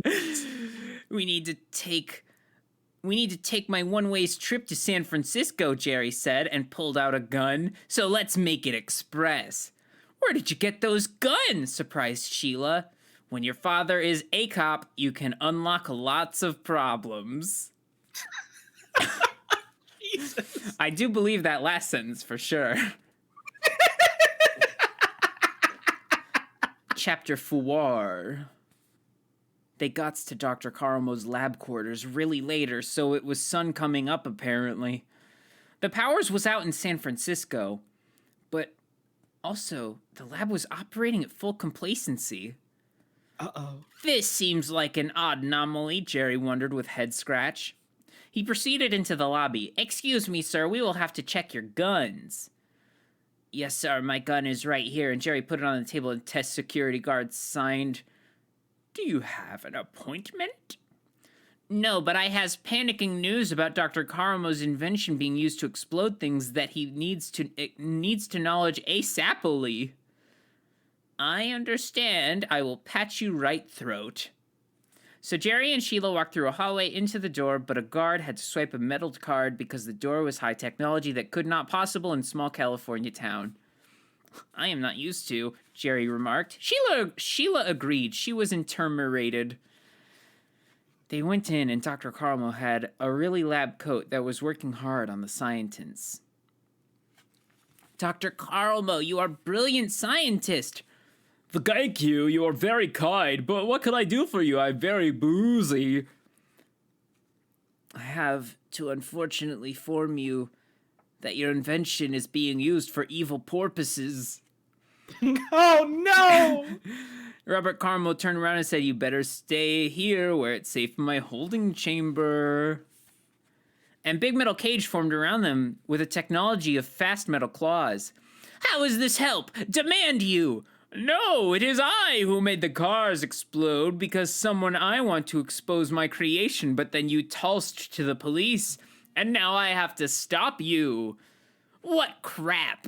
Robert Carmel shouted, "No, it is a genius! Before I make this invention, I was only an English professor, and nobody respected my job. Now everyone can see what I do because my newest adaptation is a program that makes it turn computer virus into human virus." He took out a syringe and said, "Here is deadly virus that make people so sick they die from it, and only I have the vaccinate." So suddenly there was an earthquake, and the Dr. Carmel dropped the siren, and it landed in his leg. "Oh no! I infected with my own virus." Jerry said, "Here's the antivirus," and shot him in the head deadly. God. What the hell, Jerry? Sheila crazied. "The security took your gun." "That was Fake's gun. I kept the real one hidden just in have to." So they went home and had a relaxing vacation. "It is good thing we do not have to be scared of technology," Sheila said. "Okay, but why is your cell phone ringing?" Author's note, why does its cell phone ring? Left up to your imaginating. I imagine every day of my life to guess it. That was a commuter virus. So I'm going to ask for another fanfiction from Holly, but before that, I do want to say that the next story is absolutely a continuation of Psionic Cowboy called Oh, fuck yes. The Psionic Cowboy Fights a Space Station. Okay, so this one is about a franchise I don't actually know much about, so I can't confirm or deny the veracity of this fan fiction. But knowing Peter Chimera, I'm sure it's perfectly true to form. It's called Devil May Cry: Te Crying of the Demon, created by Peter Chimera. Dante Watty Reed in his Castall of Darkness, but he was not said was angry one. A man was that a demon came to conquer him, but it would not be so. I have come to delve a massage from a demon, said it a beard man with angry sword. He ripped Dante Castla, but Dante duck under the sword and returned the fatal blow. Who the demon? Dante sets down his fists. I am only bring message. And the man died with blood attack. Dante was... Isn't that how most people die? Dante was explore for clues in Old Mansion. Time to rock and roll, he thought head brightened him. Relax your weapons! Oh, no, sorry. Relax your weapons, said a demon woman. Demon woman is one word, by the way. Her name, she said, was Carvin, and she explosioned a fire at him. Dante took his pistols and cracked awesome lightning, and she came to exploding. Oh, that's a little NSFW. Oh, no! Dante swooped down with sword, but sword broke. What the fuck? Knack one! Teth was my father's sword, I murder you! But she was already mudredict because she was undead ghost spirit of demon working for the great demand master Powerloth. Good work you have freed Cravney, but now fights you against me! And it was Simon Belmont from Castlevania. What the who fuck? was turns more evil by Darkula. I thought he killed Darkula. too much power. So Dante did not have his sword and had to use his gun attack. Fire bullet! Dante shoot at Simon and bled his face off.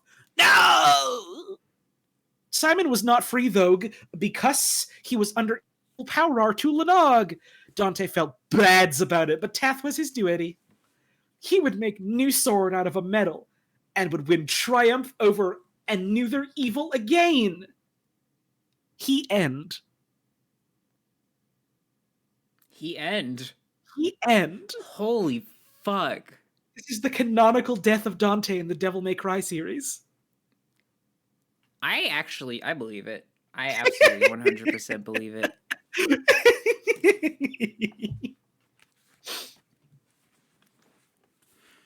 Well, my friends, it is time.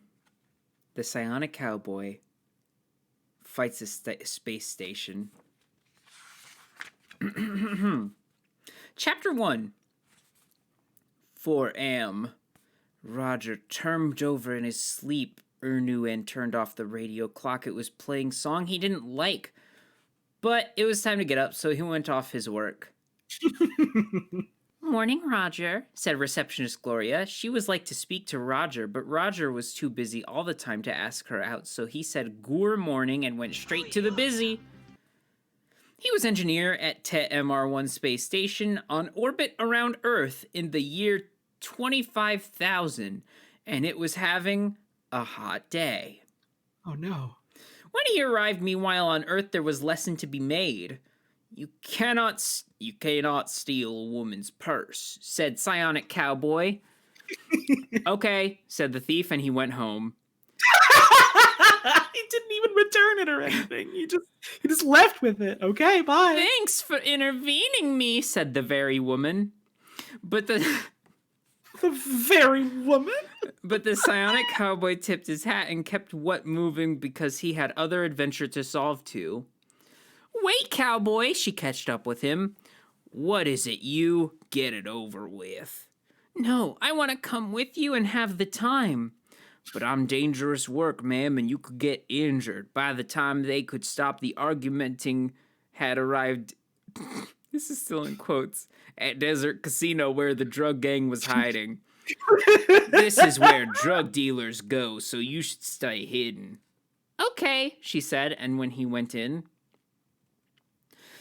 Psionic Cowboy, get him! A crime lord bossed at him. Crime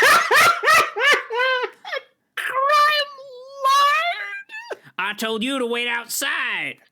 I have my ray gun! So she blasted at the criminals and shot one. Then another one shot at her, but Psionic Cowboy created one energy shield that melted the bullet.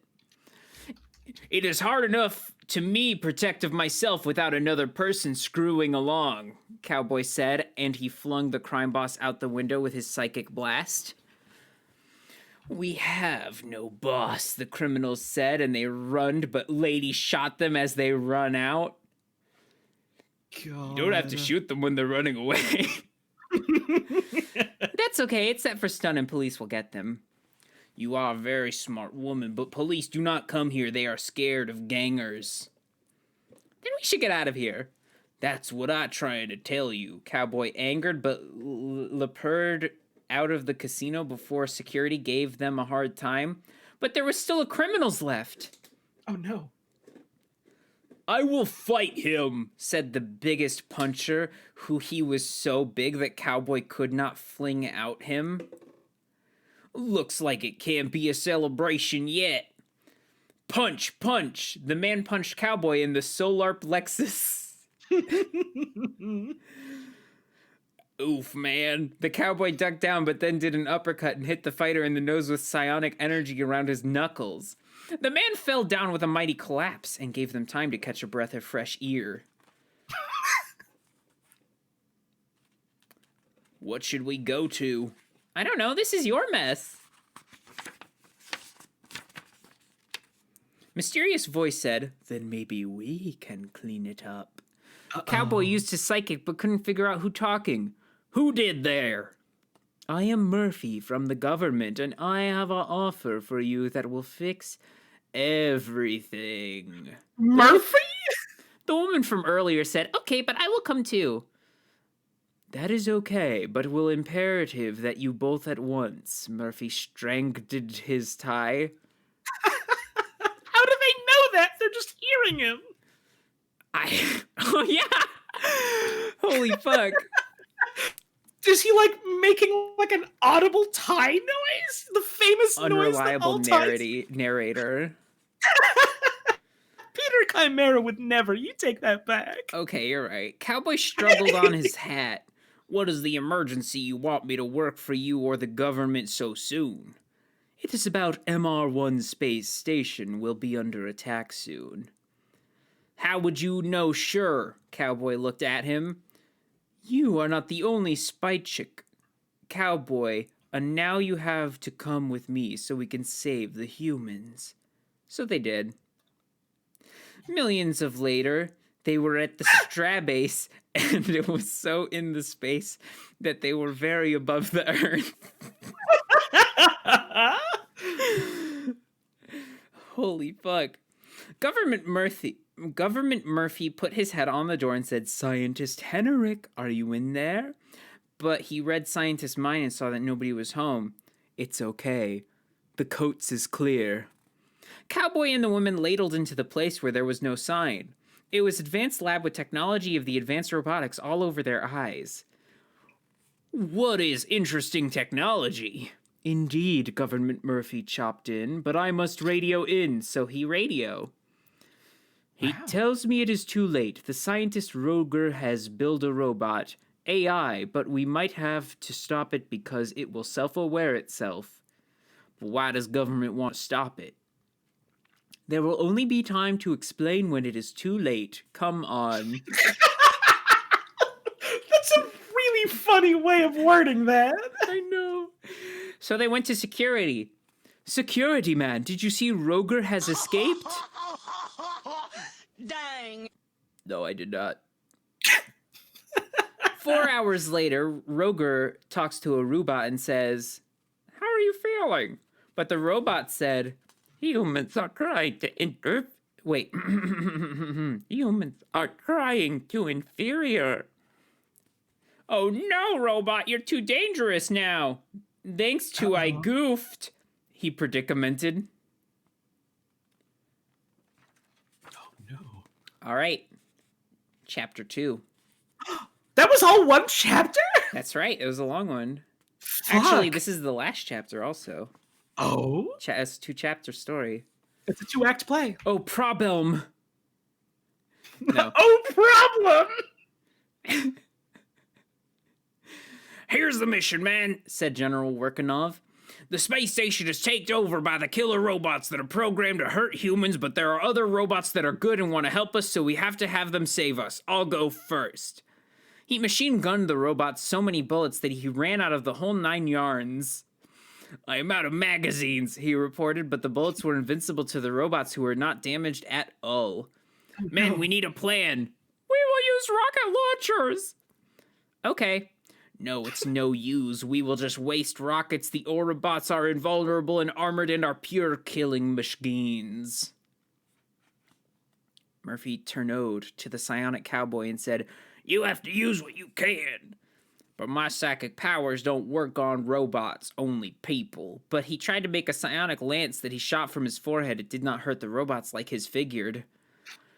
Where are the scientists? I am working on a project with Roger. I am his secretary. The robot's only weakness is the power supply, but that it is inside their laser guns, so you must shoot when they are lasers. Makes sense. That I will have to attack those, the cowboy said, and then he went to a robot and said, If you can shoot me, go ahead, you metal. Target identified. It is inferior human. And it tried to shoot him, but he created a psionic shield to interrupt its laser gun, and the blasts went bouncing off and created a big safety. Now that I can see your laser, I will shoot it. He pulled out bow and arrow and shot the arrow that hit the power supply, and the robot shut it down. Oh no. You can't use bullets. The target's too small. He hurried them so they all made bows and fired, but could only hit them while they were shooting, so they needed a plan to keep the robots shooting and not get died, so they got a plan. Holy fuck. The Scion's cowboy created a shield around a whole lot of them, and he blocked laser blasts, but it became hard because there were so many. The cowboy made another psionic lance, but it did not hurt the robots. After they shot a whole bunch of arrows, they destroyed a lot of robots, but there was still one left, and it was the biggest one. Crush humans. He is laughing at us. He must be advanced AI. He knows our weakness.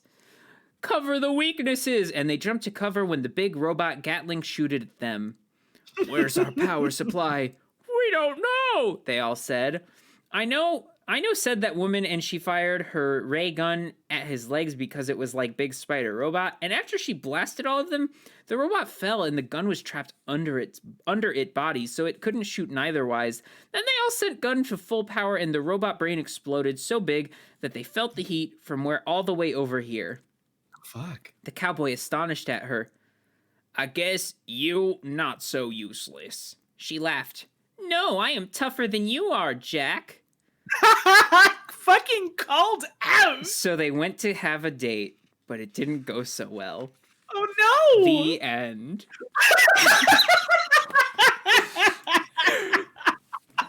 I'm really glad it ended like that. I like how there was no reference Harley to the Davidson. canon of the first one, in which all of them got their lungs abducted by aliens and were all ghosts. It's fine. They're okay now. Don't Okay. worry about it. Maybe it's a prequel. Who knows? We'll never know.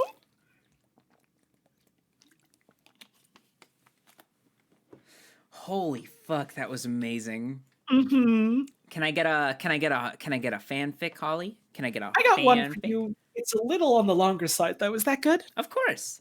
I could So use this a water one- break anyways. Hell yeah. So this one is a personal favorite of mine. It's called Digimon 3, Predator vs. Digimon. And there are 2 other Digimon stories by Peter Chimera. You don't need to know the plots of any of them. All you need to know is there's Digimon, and he's so strong and cool. Digimon 3, Predator vs. Digimon. Chapter 1, Deadly Drop Down. Predator was going down in a tailspin. I'm a gonna crash! And he crashed into a highway. 1. What is it, noise? Asked the limo driver. He was driving Digimon to his house on the island. It must be an alien. But is it friendly? Digimon checked down in his front of him, and it went all clear. Forget about me. I go on ahead. And Digimon did a jump out onto the road, but there was a fire. Help me! A kid lost, wrapped under a car, she said, and Digimon went running to safety at her. It is not a good time for a children to die. That implies the existence of a good time for children to die. Although maybe that time is never, and we reveal it in a big heroic speech. Maybe. Whoy! S that Digimon. He just barely lifted the car, and it was not enough. I would need much more strength to lift all of it. So he had to find a way. This is my single favorite line coming up right now in anything that Peter Chimera's written. Let's hear it. Let's hear it. Meanwhile, the alien craft was all exploded, and they all fell down from Tremandal Blapswave. I need you to know, not a single day of my goddamn life goes by where I don't think about Tremandal Blapswave. Tremandal Blapswave. I have to put it in your stream chat so people can see how it's spelled. Tremandal Blapswave. Oh my god, a Tremandal Blapswave. But little kid was, and for safe, formed the car, which fell off the briggled. My work is in there! Sorry, sir, but we have to be lucky that your daughter was not curled. Yes, that is true. The next day, Gigimon woke up. Wand went to get readied for work, but there was knock-wat the door from a probably postman. I will get the mail. He opened the door, and there was another predator. My brother is dead. Who at you? My name is Carl Gurkak, and my brother died because his ship crashed, and the Predator weren't invisible, and then shot a lasers at Digimon 3. Oh no! Digimon had to avoid the shots, so he did S-splits. If he had power to see the Predator, but he had to figure it out. Sorry, were you saying something? No, I'm just reacting. Look, you are behind the stairs, he said. But it was a trick, and when Predator realized he was not fooled, Digimon did a butterfly kick and knocked off the invisibility with gruesome attack. What the fuck? You kicked me in the invisible. That is just a start. Digimon... Holy shit! Oh my god! And Digimon punched so hard that Predator went unconscious. What the fuck? Digimon felt licky that his bomb did not bomb the place. I have to find out why the ship crashed. So Digimon and Predator went to the FBI, but they said they... Who are you to demand to come in? I am Digimon! You are not a Digimon. You are not one. Of the... Yes, I am! I am a new Digimon, but there is no time! Aether's note, Digimon is a new Digimon because there is not actual Digimon that is called Digimon. He is a new one that I invented.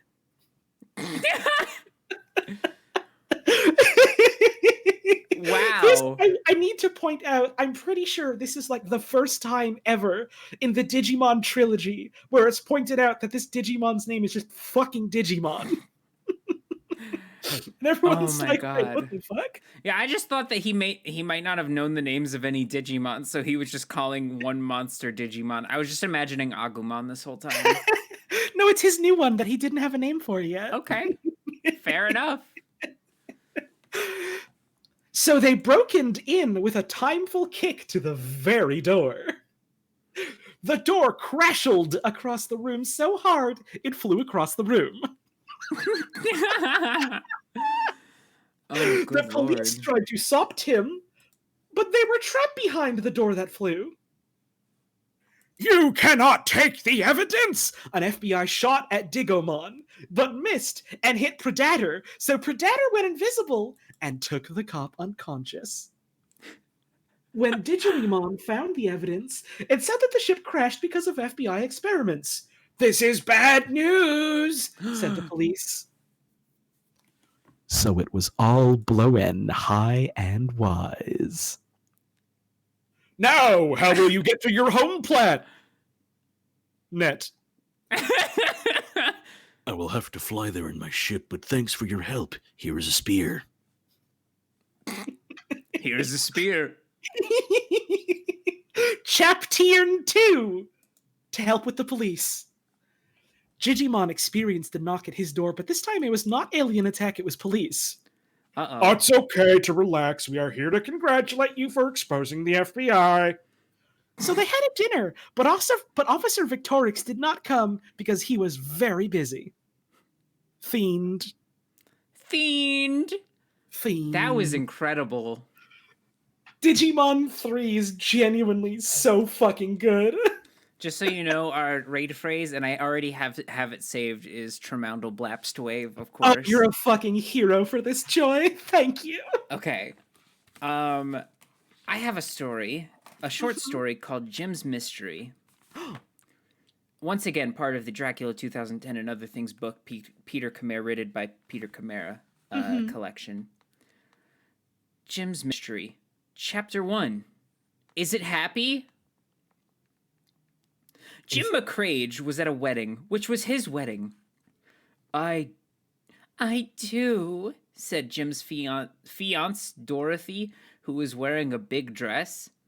Okay, said the minister, and he married them, and they kissed, to have the audience applaud. It is so beautiful, said Grandma, but just then, out of a control, smashed into the church. What a ruined! Jim, they exclaimed. The wreck ruined the big moment. The minister looked inside the car's viewing and discovered a reveal. There is no driver! So the mystery was that it was remote controlled or that the guy jumped out of the driver's side door before the actual smashing. a guest man who was a mechanic, so they got him to look at the cars. I don't see any evidence, he...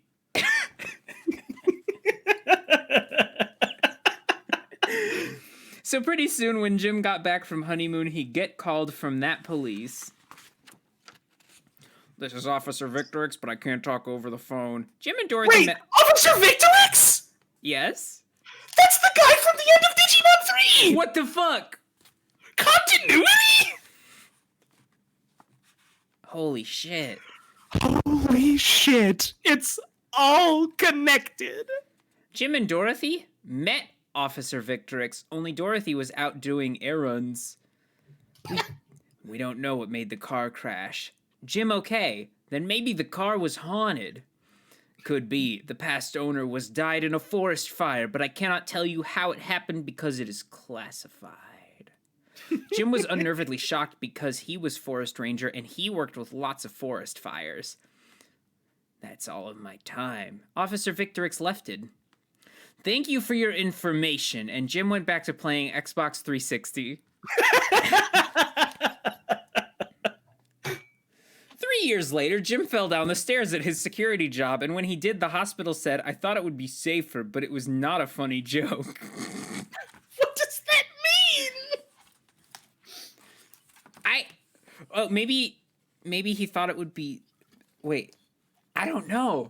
I'm like trying to decipher the reasoning behind these words. Like he thought it would be, maybe he thought it would be faster, but he was saying that as a joke, and it wasn't funny to anyone because he broke all of his bones.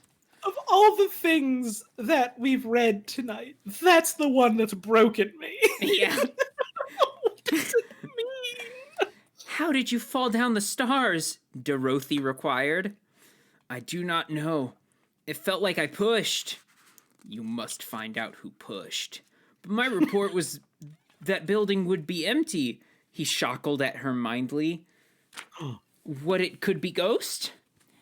Nonsense, she screamed quietly. Oh, nonsense, she screamed quietly. I don't believe one ghost at all. But Jim saw pattern and wanted to see why ghosts want to harm him. In an afternoon, when Dorothy went all the way to work, Jim consulted a psychic. But it was not a good psychic, and she was scam artisting at him. Oh my god. Tell you all about it for $5,000. Jim broke a gasp. $5,000? What a train wreck. But that is why I tell you who pushed you. Aha, I did not tell you I was pushed. You are scamming me. So he punched her in the middle of the hair. He punched her in the middle of the hair and waked out. Hair? Did he, like, get above her and punch her at the top? Punched in the middle of her hair. Right. It's a good thing I saw through the plan, he remarked at his great muscles.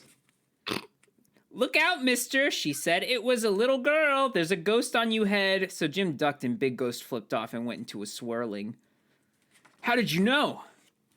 I have power to find ghosts, said girl. It must be important that you find me. He just punched her and she's still helping him. That sounds so possible. Jim scratched his elbow.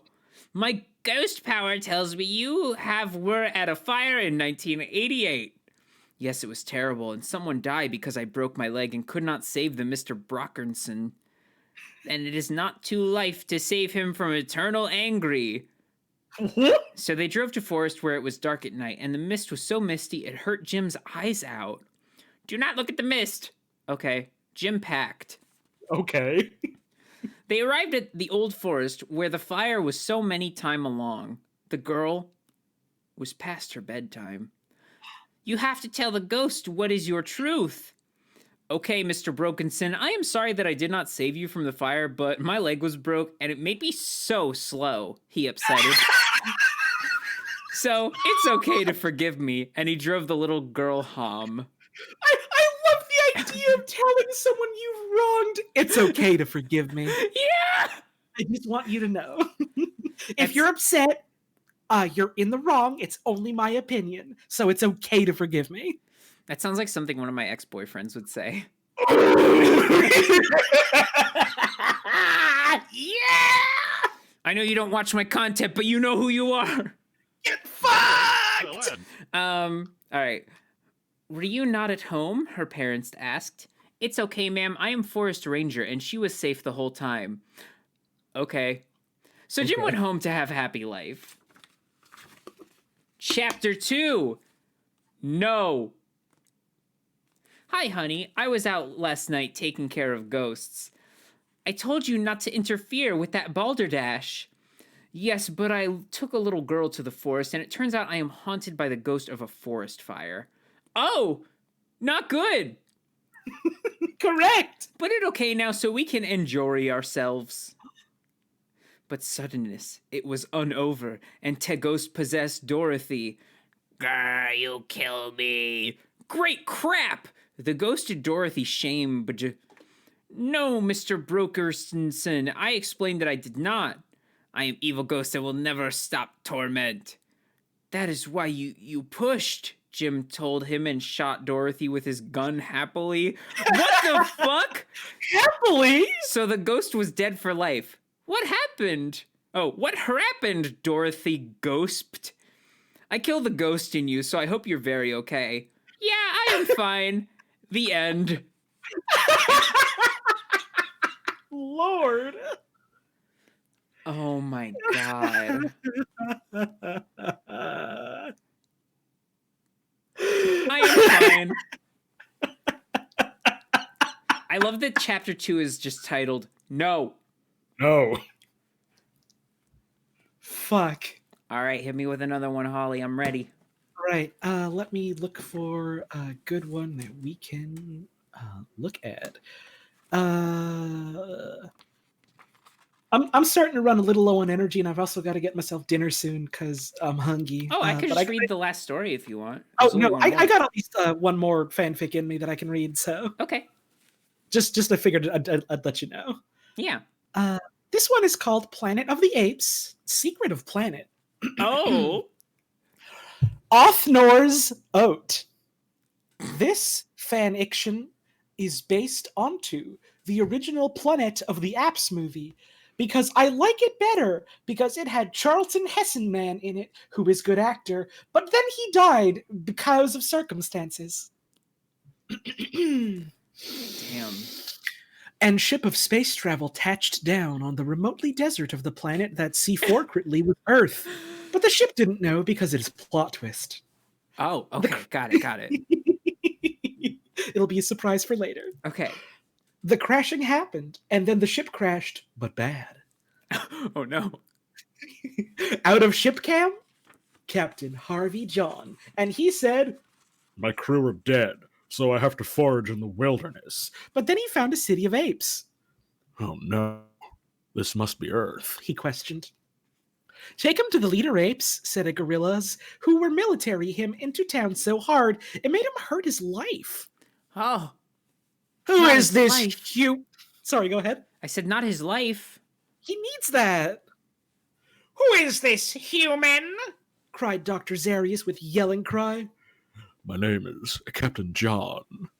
Dr. Zaius gasped. This is outrage! Demands to kill him immediately! You say that now, Explaining John. but I have evidence you will betray the apes. What have the evidence? Asked Cornelius. But then the gorillas got mad because he was siding with the humans after so much they had been through. But he did not have to give the evidence because Dr. Zarius reached up with his angry growl and his fists were powerful ape claws that screamed with his mouth. No. He's mutating into evil, Zira said, and she hit on the floor where the apes were hiding. John yelled, We only have 10 seconds left, so we have to run before his time runs out. What happens then? Too late! Dr. Zarius said with explosion, and he exploded! No. But they ran way in time of the explosion. Oh, okay. That explosion was nearly too much, Cornelius rubbed his fist. It is too bad. Dr. Zarius was a very great ape, and not a bad guy. True. He was John. decent. Yeah! He did try to kill all of us, but he was a nice guy. Yeah. True. John said reinformingly. But this is what happens when you have to prejudice. It was a very sad scene. Oh my god. That's a good message though. Peter Chimera. Really such a beautiful Honestly. yeah. Like it's like socially like very important, you can tell. Mhm. But the human still has to pay for his crime. Said a gorilla, and then they had to execute Captain John, and then Cornelius got the arrest for being on his side. Zero waited for him to get out of prison. The end of Chapter 1. Author's Not. In Chapter 2, Cornelius is released from prison for good behaving. That he does, but they could never undie the human Captain John, because he was like Taylor, who they liked a long time ago, but before all the things happened. The end. Wow. Yeah! Fucking incredible. All right, this is the last story in Dracula 2010 and Other Things But Peter Chimera, rated by Peter Chimera. It's called You Are the Crime Detective. Oh! Criminal Detective Inspector Johnsman was on his case to solve a mystery, but it was a tough crime. Someone has stolen the International Museum, he said. Can you help me? The job is up to you. I cannot solve the case all by my hands. So he investigates a witness. The witness is Mrs. Rafalsius. And she saw the whole thing goes down. I was here picking up my kids from the museum, and the museum was gone. Lucky for my kids are okay. Yay! Did you hear anything suspiciously? Yes, I heard a drilling sound. It was come from the museum the night before. Inspector Johnsman wants to know if she is telling the truth. What do you think? I think it's asking us. So, chat, what do you think? Chat, what do you think? This is like an Come on. interactive story. Yeah. What do we think? I think I believe her. I don't. Rafalsius hasn't given me any reason to doubt yet. I always trust women until they give me a reason not to. Yeah. Inspector. Oh, okay. Aha, you say. But if you pick your kids, if you pick up your kids, you should not have your kids. They are missing. Huh? Oh no, you're right. I guess I did not think of it, but my kids are fine. What the hell? Johnsman asks her with the detective fists. Did you see the museum or not? No, but my sister did. She is watching the kids now and they are shacking up. Do we talk to her sister or not? You say yes. So you go to your sister's house. Her name is Margaret, and your chief calls you on the CB. But on the way there, a car crashes into you from the side and knocks you over, almost. Luckily, Johnsman has special training and is like a martial art for cars, and he rolls over the car with special flip. We have to shoot the criminals, he says, as the crooks come out. The bad guys fire and hit you in the chest. You try to take out your gun, but it is too hard. Oh no! Detective I hate when it's hard! I hate that I'm dying in Peter Chimera's book. Detective Johnsman takes out his service gun and fires 12 rounds of 9mm ammo at the bad guys, and some of them hit for lethal takedown. The other bad guy keeps firing, but we need to keep one of them alive, so Johnsman tackles him with.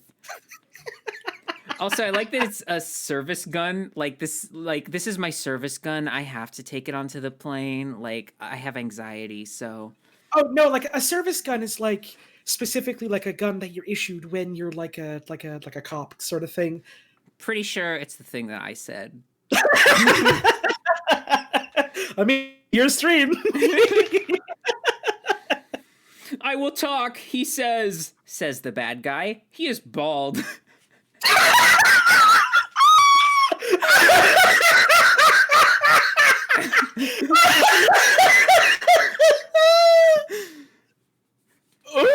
Holy shit. So you take him to the station, but it looks like you have to sit this one out because you have been badly shot. Johnsman must now solve the crime of the attempted homicide. Intended. Homicide is me when I. Yes?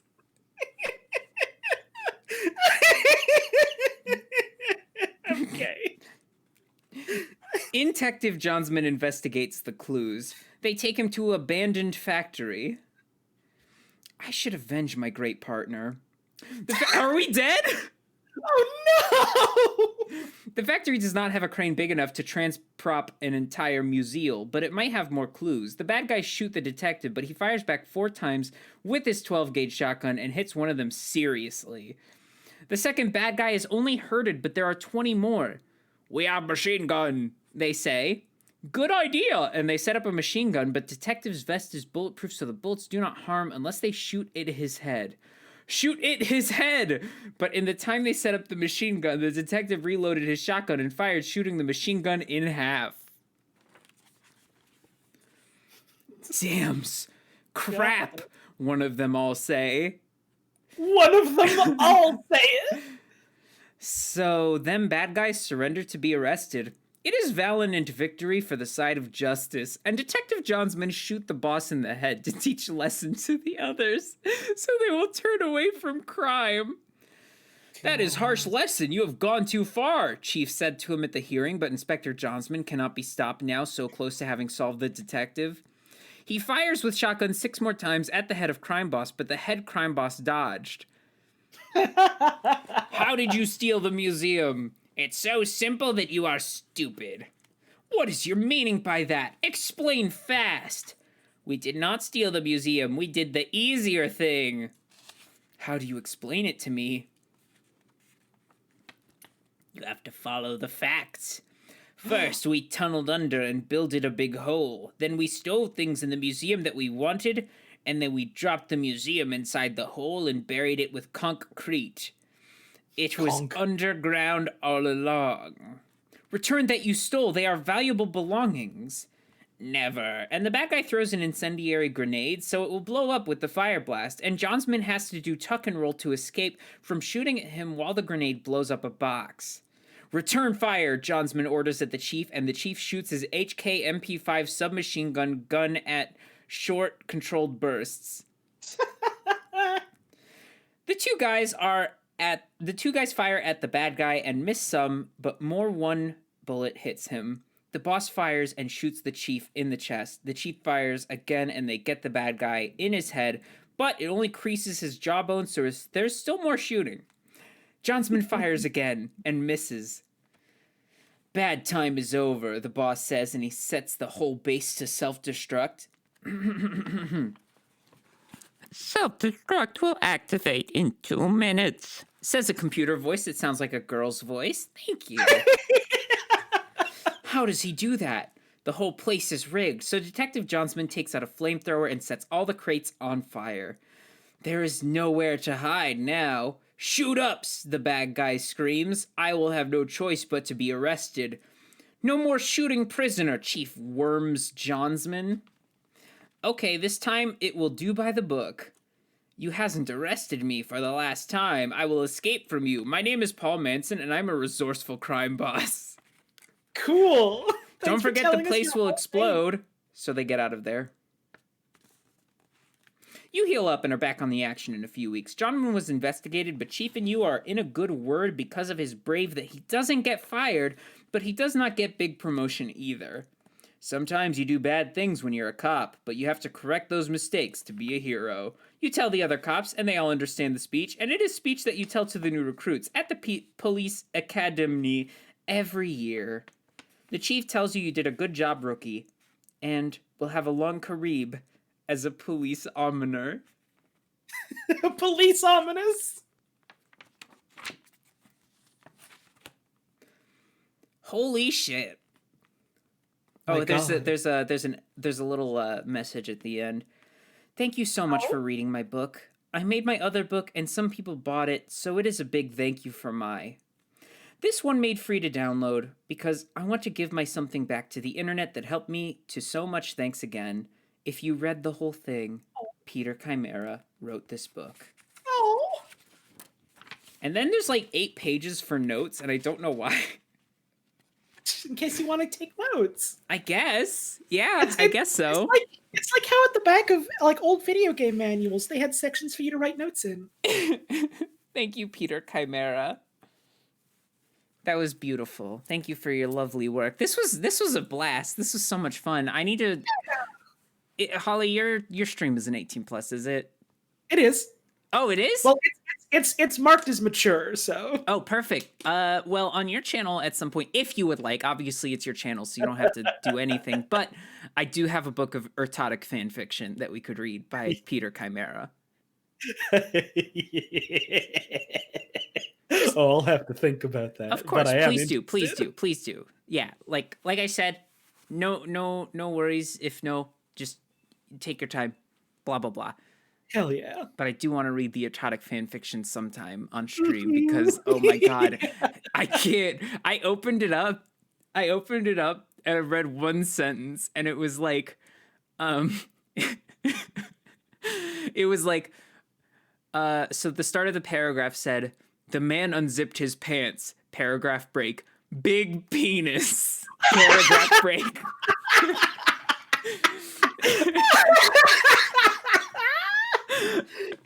Oh my god. Literally so fucking funny. Penis. Big penis. God. All right, let's see. Oh, we got some art. We got some art. We got Hell some yeah. art. We got some art. There's art and art. To art the art, we'll read a art and look at a art. When we look at the art and it's art and it's art. It's art from Walmart. Except it didn't come from Walmart. It's from wikibox.wuru.slash.com. I know that one. It's not Walmart. Holy shit. This was so much fun. Mm-hmm. All right, let's get that freaking window capture up.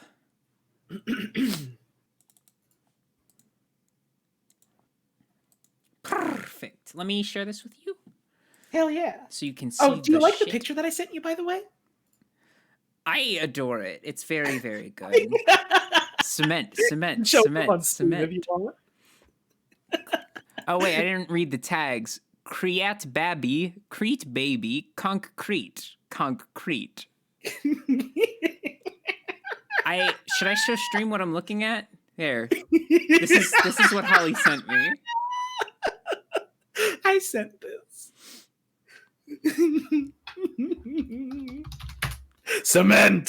Cement. Holy shit. Let's cement Doki. All right, here is the first piece of art we got here. This is so adorable. What the hell?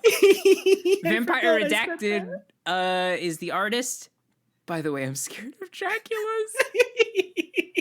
This is precious. Oh my god, I love this so much. Seriously, this is so adorable. Mm-hmm. I'm sorry that we read so many Dracula's stories. I'm a little bit scared, and I have to be honest, when the stream ends, I have to go cry for 8 years, but that's fine. I wouldn't have done it with anyone else in a Dracula, for it's gonna at the top of Lound. Exactly. That's how I feel about it. All right, here's the next piece. It is by Mega Sketches. I missed you. Oh. And then it's just the letter C. Holy fuck, yes. Oh, this is so cute. This is adorable. Thank you so much, Mega Sketches. Yeah. Next, we got... Oh, this is another by Mega Sketches. Oh god, me Louise's. having an asthma attack. Oh my god. Oh, this is perfect. Oh, this is so good. Mm-hmm. All right, thank you so much, Mega Sketches. One more by Mega Sketches. Okay, last of the little quick sketches for tonight. Awesome. Visible stink line. Oh my god, I love it. Here, I'll move my head so y'all can see the full picture. Oh my god, I love it so much. Mm-hmm. Oh, this is so good. Thank you, Mega Sketches. Thank you so much. I'm glad you enjoyed the stream. I'm gonna refresh in case anybody uploaded stuff after. Aha! Oh? By Sleepy Cricket. Cute. Aw, this is adorable. It's our little book club. Mm-hmm. This is so cute. Thank you so Yeah. much. Thank you. That is by Sleepy Cricket. Thank you, Sleepy Cricket. All right, one more refresh, and it looks like we're good to go. So we're gonna do a quick raid-a-roni. Hell yeah. Let's see who's live. Ba, ba, ba, ba, ba, ba, ba, ba.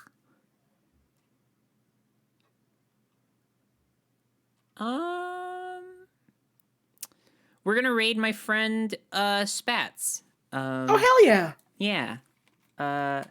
Raid Spatzula.